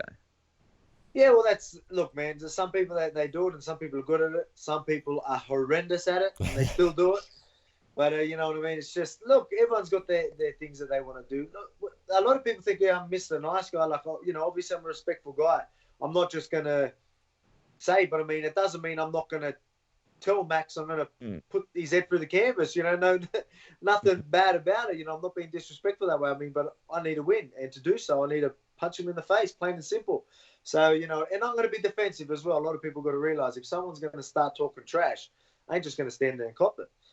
They're going to cop a mouthful full back, and then they get a punch in the face as well. So it's all good. That's the beauty of this sport. Talk is cheap because within a couple of months, whatever it is, I get to be in the octagon, and obviously talking means nothing in there.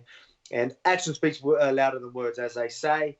And again, like you said, obviously a lot of people are like, oh, you need to talk shit, you need to do this, you need to do that for a faster route to the title, maybe. But I mean, at the end of the day, who do people remember? They remember the best. There's a lot of guys that talk a lot of shit. They lose. Everyone forgets about them. You know what I mean? I'll be humble. I'll be me. I'll keep winning until, look at your George St. Pierre's. Look at your Anderson Silvers. They're the most well-known fighters ever purely because they were the best.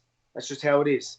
And that's going to be the same case. Once I start taking out everyone, I'm going to be up there for one of the greatest fighters of all time as well.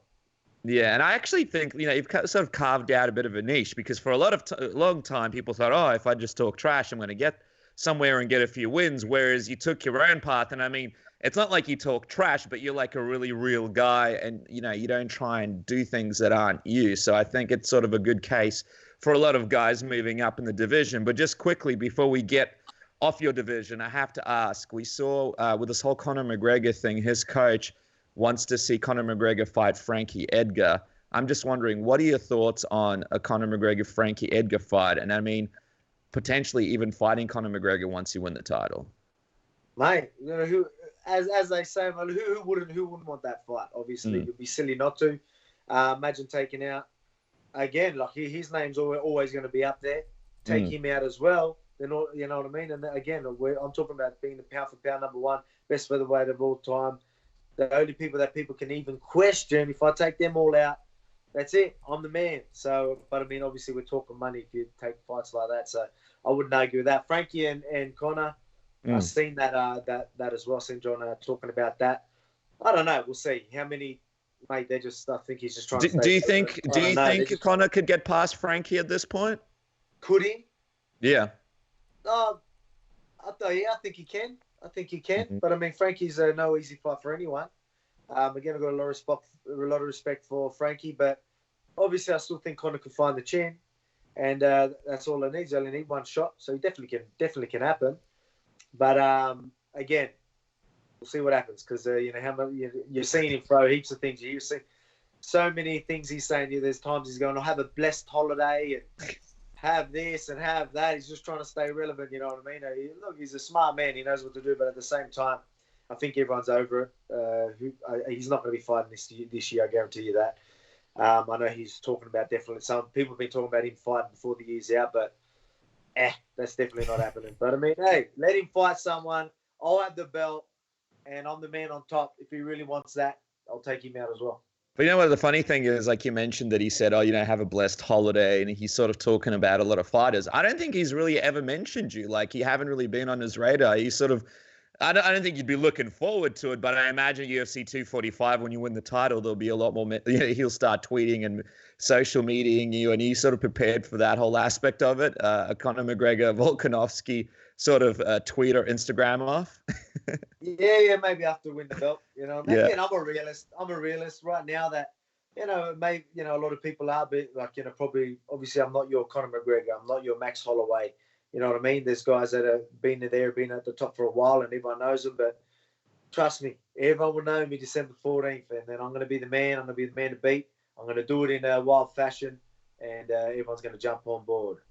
Alex, appreciate the time. One more question, and then we're out of your hair because I feel like we're bordering on being too greedy. Obviously, UFC 243 next week. Just wondering who you have winning against Robert Whittaker and Israel Adesanya. And I imagine it's a tough one for you, right? Because like Robert Whittaker, born in New Zealand, lives in Sydney, just like yourself. So I guess he's your fellow countryman. But then again, you trained with Israel and have been for a while now. I imagine you're a bit torn with this one. Who do you have winning? Oh, mate, look, I'm just going to enjoy it. You know what I mean? Again, like you've got two very high-level fighters going at it. You know what I mean? It's going to be a cracker of a main event. Obviously, there's other guys on the card as well that I'll be cheering for. But, Brad Riddell. a lot of people, Brad Riddell, Dan Hooker. So it's going to be a cracker of a card. I'm going to be ringside, definitely tuning in and definitely bloody... Mate, that main event's going to be unreal, though. I really do believe they're the two best and most high-level middleweights going at it. You know what I mean? And I think it's going to be, it's just going to be good to see how they approach these fights, how they're going to get each other going to their rhythm. And, I want to see, obviously I love to see the techniques involved, and I love to see people's control and how they, their composure in there. And I really do believe that, it's going to be a cracker of a fight and very, very skillful. And I can't wait to see how that goes down. Well, look out for Alex Volkanovski next week, cooking a lamb, doing shoeys possibly with Tai Tuivasa in the back, and then, of course, fighting Max. Yeah, well, you got to watch out for that, Alex. I know Ty's going to be looking for you with that boot if he wins, so you got to watch out. He'll be after. Hopefully, I don't have that suit boot. Maybe, nicer, easy shoe, maybe some sneakers to take off, but we'll see. But, I mean, hey, 10 weeks out, I'm still allowed a few beers, so might have to join him with one of those. Yeah, it's going to be great. There'll be a lamb on the spit. There'll be shoeys, UFC 243, and then, of course, watch him take on Max Holloway at UFC 245 on December 15th, 16th in Australia and New Zealand. Dude, we cannot wait to see you take on Max Holloway. Of course, follow the man at Alex Volkanovski to check out his prep and his lamb recipes leading into the biggest fight of his career. Alex, of course, we cannot wait. Thank you so much for joining us on Submission Radio. No worries. Thanks for having me. Always good chat. Thanks, Alex. Thanks, mate. We'll see. We'll see you next week, Alex. We'll catch up. See you there. Yeah, definitely. Take care, mate. Bye-bye. Hey, this is Ariel Helwani, and you're listening to Submission Radio with my two favorite mates, Dennis and Casper. All right, guys. Our next guest is set to make his light heavyweight debut as he moves up from 185 to take on Dominick Reyes at UFC Boston, a former middleweight champion and the All-American himself, New York's own Chris Weidman. Welcome back to Submission Radio. Look at this, man. I imagine after training, enjoying some dinner. Welcome to the program. And what are we eating here? Eat clean, bro. I'm eating the Frankie Edgar. I don't know if you can see it, but it's basically steak, potatoes, and some string beans. Good stuff. And I threw some Peter Luger sauce on there, so it makes everything taste good.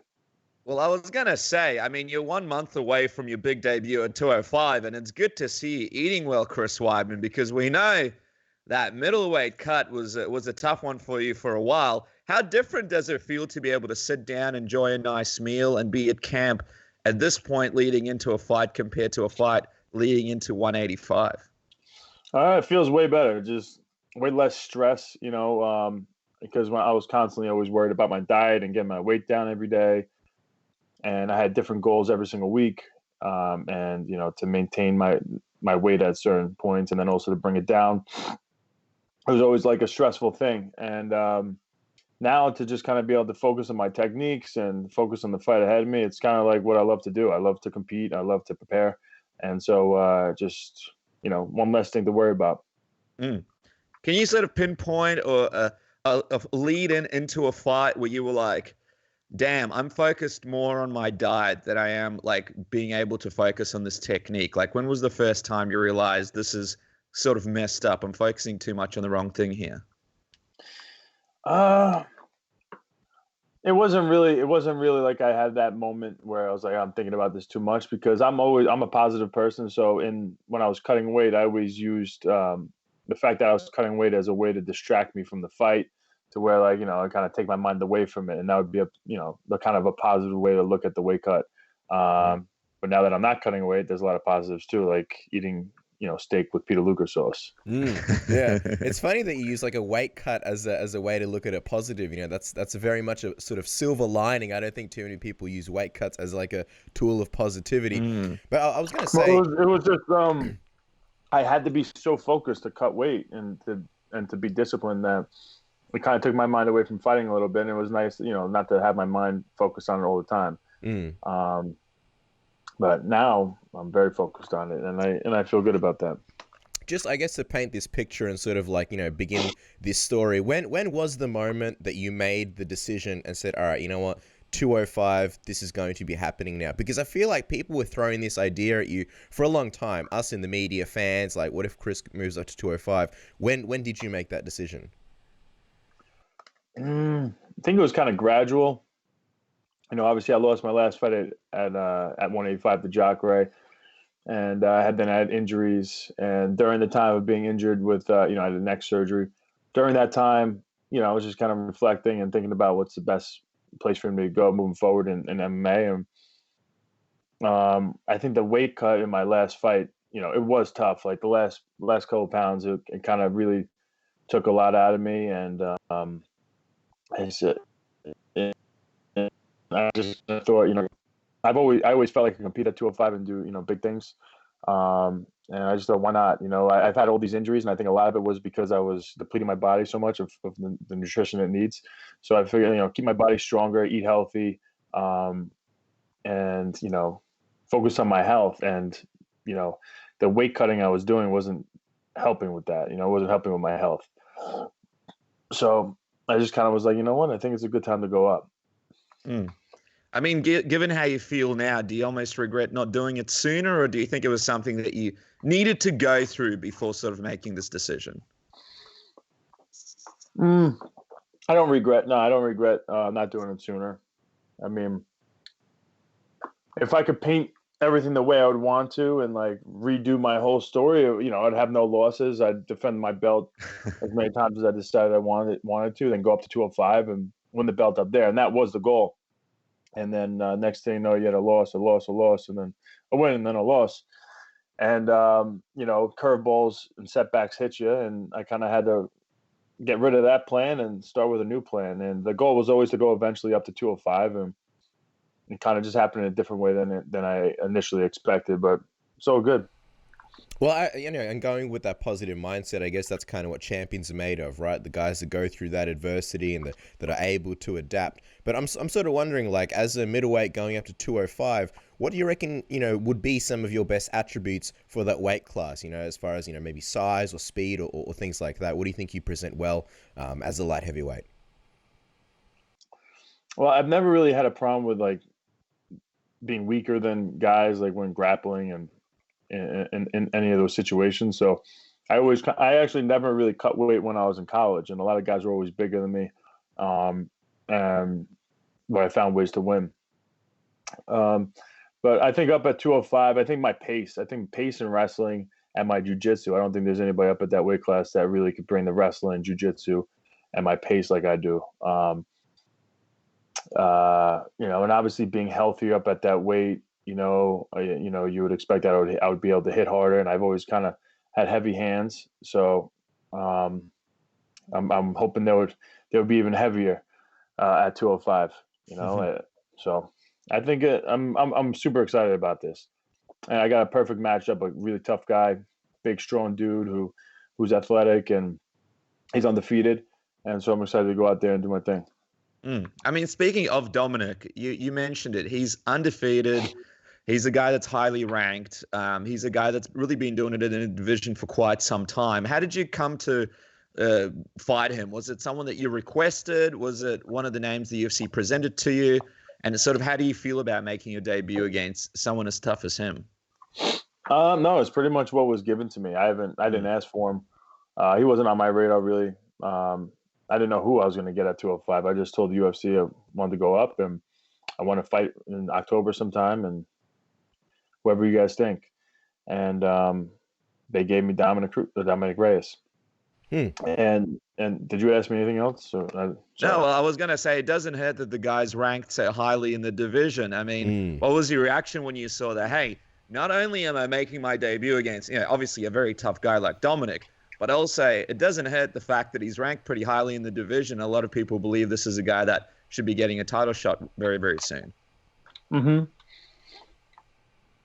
I think it's a good opportunity for me to make a real big statement in the 205-pound division, as opposed to me taking a guy on that most people think I could beat, and they're not ranked as highly. This is a guy that people, a lot of people are, believing in and think he has a chance of fighting for the belt and possibly being champion one day. And so for me to come along and go out there and have a good performance against him, I think it puts me right in the discussion at 205. So I think it's a great opportunity for me. It's interesting looking at Dominic, young, hungry, undefeated guy. He's looking to sort of make a name for himself off of you. And it wasn't that long ago that you were that guy. You were in that same position, climbing the middleweight ranks, undefeated. Can you sort of relate to, what he's going through? And do you see in any way a part of yourself in him and I guess his journey at the moment? I don't put myself in his position too much, but I was undefeated. I was undefeated champion of the world, and I thought it was impossible for me to lose. I just thought there was nobody to beat me, and then next thing I know, you lose. So I've been where he's at and further, and I know he's hungry. I know he's very confident, but he's never fought anybody like me before. Do you think that kind of gives you somewhat of an advantage? Like you mentioned that mindset of you feeling like it was impossible for you to lose, and that's something that he sort of he hasn't tasted that, and you kind of know the other side of that. Do you feel like that kind of gives you an advantage that you might be the guy to sort of give him that awakening, so to speak, when you guys fight? Yeah, I mean, I don't know. I guess I think it gives me advantage. I don't know. I have a lot of experience fighting on some big stages against some really good guys, and I've never had an easy fight, and I love that. And I'm expecting a war with him regardless because I know he's hungry and he believes in himself. But I think once I'm in the positions that I know he get to, he's going to be in some. It's going to be some rude awakening. Well, I mean, talk to us a little bit about that matchup. How do you see yourself sort of matching up with him in some of those positions that are going through your head that you believe people are going to see in this debut at 205? How do you sort of see this matchup going in a lot of these spots? I think, he's never really even faced a wrestler, let alone a wrestler of my pedigree and my MMA experience. And so has never even tasted any of that. I mean, he got taken down 3 or 4 times from Ozdemir, and Ozdemir I don't think had more than 2 takedowns in his UFC career. So I think the wrestling, along with my jiu-jitsu, was really the X factor, and then the pace. Everybody could stop 1 or 2, 3 takedowns, but I'm not going to stop coming. And he also has to worry about my hands hitting his chin. So I think I just bring a lot of danger to the table. 100%. And you mentioned that a win over him puts you in a pretty good position regarding title picture and stuff and in the division. I almost feel like you're underselling it.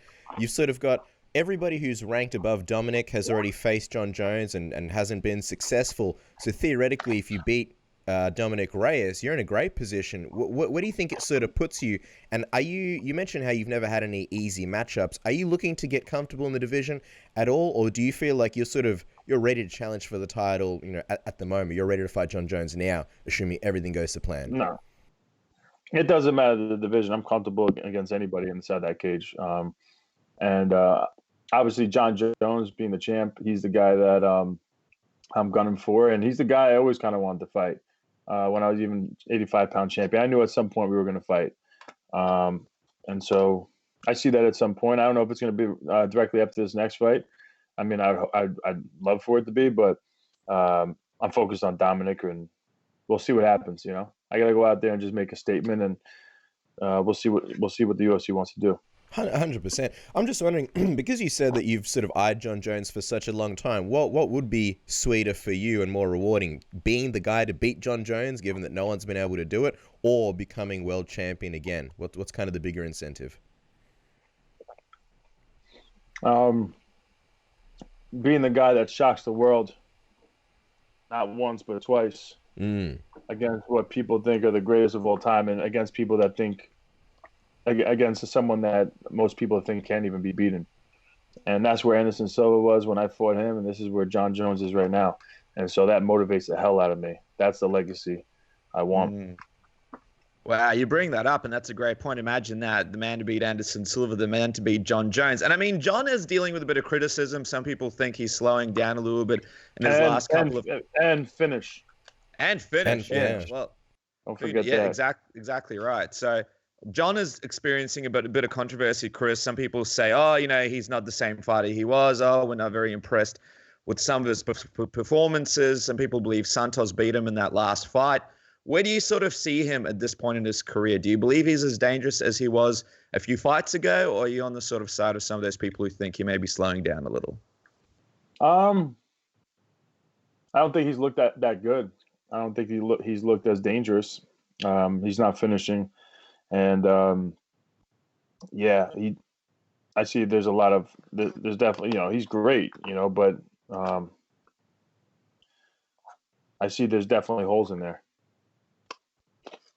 I mean, when you saw that Santos fight, a lot of people were like, oh, look, there's this area to exploit, that area to exploit. I mean, we've had guys like Israel Adesanya, a lot of other guys come on the program that spoke about that fight, had opened their eyes to a bunch of areas that they could possibly challenge Jon. And did you experience the same thing when you saw his latest performance? Like, there's a blueprint to beat this guy? I always believed there was a blueprint to beat him. So I see it. You see it a little bit more, but I always knew he's beatable, and I think it was a guy like me with power in the hands and also the wrestling that's better and jiu-jitsu. So I think that's really how you take it to him. But no one's been able to do that yet. He's done a great job. He adjusts really well in there. So obviously that's the goal, is to get in there with him. 100%. Chris, appreciate the time, and of course you sticking around while you eat your dinner. We'll let you go in a moment. Just wondering, you know, the other thing that's fascinating about you moving up is we've seen a lot of middleweights go up and obviously challenge for the belt. Guys like Anthony Smith, guys like Thiago Santos. Of course, your old pal and rival Luke Rockhold went up for a bid to sort of challenge for the title. Didn't really go so well against Jan Blachowicz. Did you take anything away from his move up from 185 to 205? Any kind of lessons or anything learned there? Not really, no. Was there any satisfaction on your end, given how you guys had that rivalry and seeing, you know, how that fight played out? I don't want anybody to get hurt. None of these guys. I don't hate Luke or anything like that. We just had, you know, some back and forth, and I always wanted that win back. But no, I didn't like to see him get slaughtered like that. I don't think he looked great. I don't know why. I don't know why he didn't look great. You know, I don't know what he did wrong. I don't know. You know, I don't know him like that where I'm talking to him. But yeah, I didn't really, nothing really. Well, just back he's a completely different fighter than me, obviously, you know. Yeah, of course. Well, just back on you, Chris. I mean, you did say back in June that if the door isn't completely shut on you, sort of moving back down to 185. So I'm just wondering, like, what would the blueprint be to you being back in middleweight? Is it a case of, you know, this fight is just too good to pass up? Or is it a case of, I want to win the title at 205 first, and then I might consider moving down for a champion versus champion type fight. Oh yeah, I have no idea. I gotta focus on Dominick Reyes, and I'm focused on 205 right now, and that's it. You know. Yeah, 185 is starting to spice up a little bit. It's nice to see. Hopefully, we get this fight actually happen. But that's obviously everyone's got their fingers crossed with that one. But yeah, I don't know. Well, we'll see what happens. Obviously, I got some big fights in front of me at 205 first. Yeah, that's it. I mean, obviously, that fight's going down in Melbourne, Australia, where this show is being recorded next week. If you were a betting man, Chris, does the fight happen, or is there some more injury controversy going into it? No. I'm hoping. I mean, I'm betting. The odds are at this point that the fight is going to happen. Mm-hmm. If I was Vegas and I'm setting the odds, it's probably like a 3-1 favorite that the fight happens at this point. But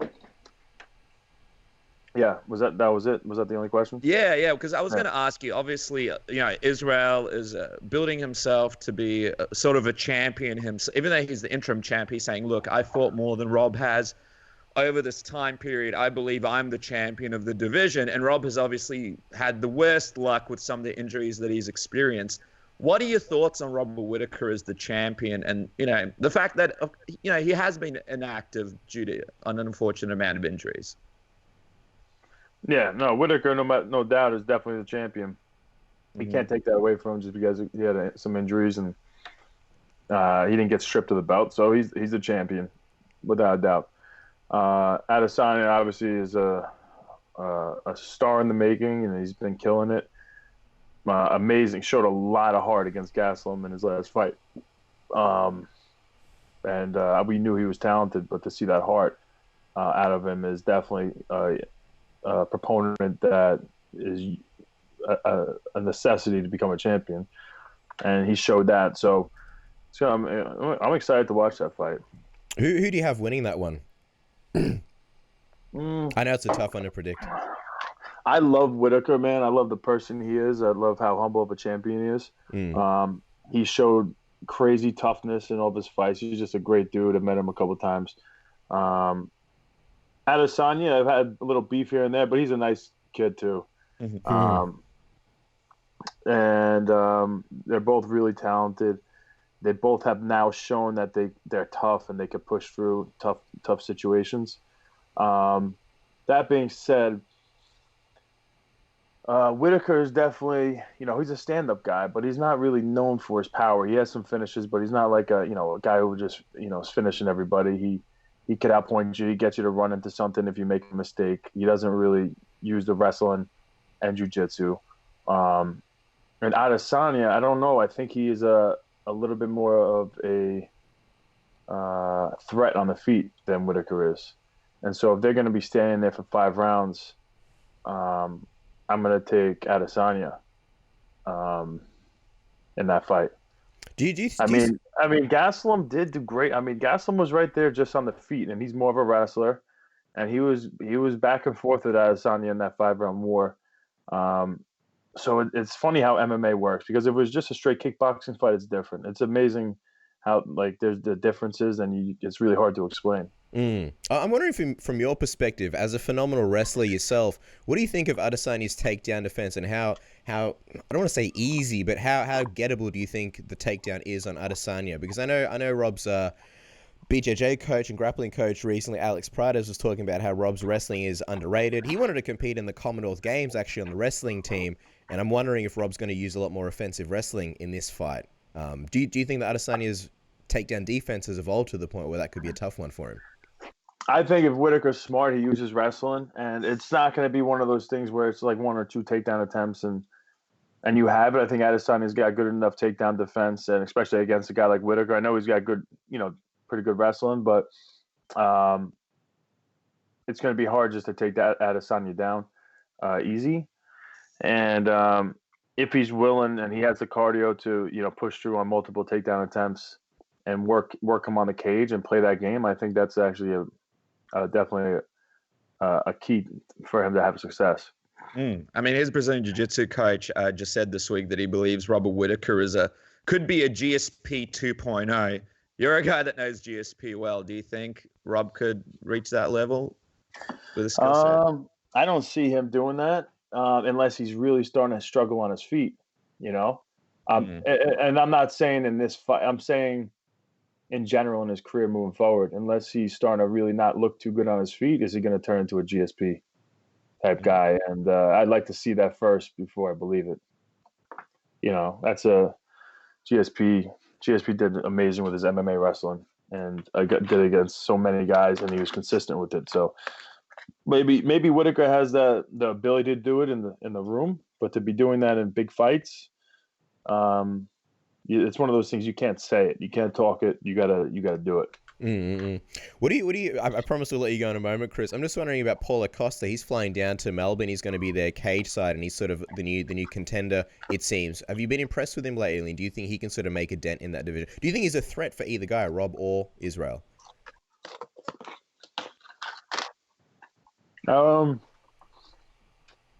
Listen, man. I just hope they're drug testing these guys. I hope they're drug testing all these guys the right way, because it's kind of crazy. Yeah, I don't know. He doesn't look real to me, but he looked good in his last fight. Who do you with Yoel Romero? Yeah, but it's like, geez, come on. He made Yoel Romero look small, didn't he? Yeah, come on, let's go. Like, man, it's hard to give these guys a benefit of the doubt. Just lastly on the division, we see Daren Till will be moving up into middleweight against Kelvin Gastelum. What are your thoughts on Till joining the division and sort of his first fight being against a guy like Gastelum, who was very, very close to beating Adesanya? No, I think it's an interesting fight. I think Till's good. I think he's really good, but he's coming off with some bad losses. And Gastelum beating in that last fight. We'll see. It's always interesting to see how guys come back from that. Because he was always just sitting in the pocket. He wasn't afraid of any punch. And now he was hit with quite a few punches in that last fight. I don't know if that changes them at all. And obviously Daren Till, even worse situation. Was he knocked out his last two fights? Pretty bad, right? Yeah. So it's going to be interesting how both these guys deal with that mentally. I think is probably the most interesting thing with how that fight goes down. But Gastelum, I think, is the more dangerous guy with his hands. Till's going to be probably the bigger guy. But Gastelum, I think Gastelum, the longer Till stands there, especially being knocked out cold, I think, in his last two fights, it's risky. I don't see him wrestling Gastelum and taking him down and stuff. So, yeah, it's a tough fight. All right. Well, the most important thing, of course, is you taking on Dominick Reyes on October 18th. It's going to be the 19th here in Australia, Chris. As the way you see it, you're in prime position to make a phenomenal statement in the division. What would you say is the official prediction? How do you see yourself getting it done against Dominick Reyes? You know what? I mean, come on. I could tell you what I think, but who knows? I don't know. I could see it going a million different ways. I'm preparing for a war. It sounds cliche, but I'm fucking killing myself. I feel like I fight my best when I really believe it's going to be a war. So I'm really trying to make that my mindset the best I possibly can. Obviously, you never know. It could be over quick. So we'll see. Well, we're very excited to see it. Obviously, another massive name, a former world champion, entering the 205 mix, taking on Dominick Reyes at UFC Boston on October 19th. On the 19th here in Australia, due to the time difference, funnily enough, my birthday, Chris. So we'll definitely be watching and follow the man on Twitter. Yeah, my wife's birthday, October 18th, over in the U.S., so you guys are both going to be celebrating. Do it for both of us, right, Chris? The wife, my son, equal, right? More importantly, you, of course. Especially the Casper, yeah. Who cares about the wife? This is the most important bit. Follow the man on Twitter and Instagram. Yeah, at Chris Weidman. And Chris, thank you so much for chatting with us, man. I really appreciate the time. Good luck on October 18th. I appreciate it, guys. Take care. Thank you. And there you guys go. Chris Weidman, man, Cass. I can't wait to see this Boston fight. I can't wait to see this debut.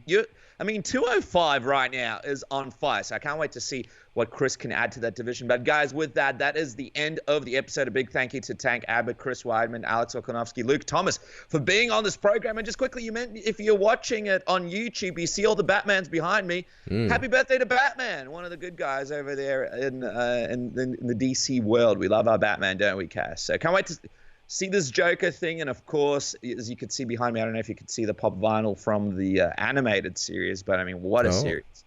What a series. Can't wait for that. So with that, guys, UFC 243 next week.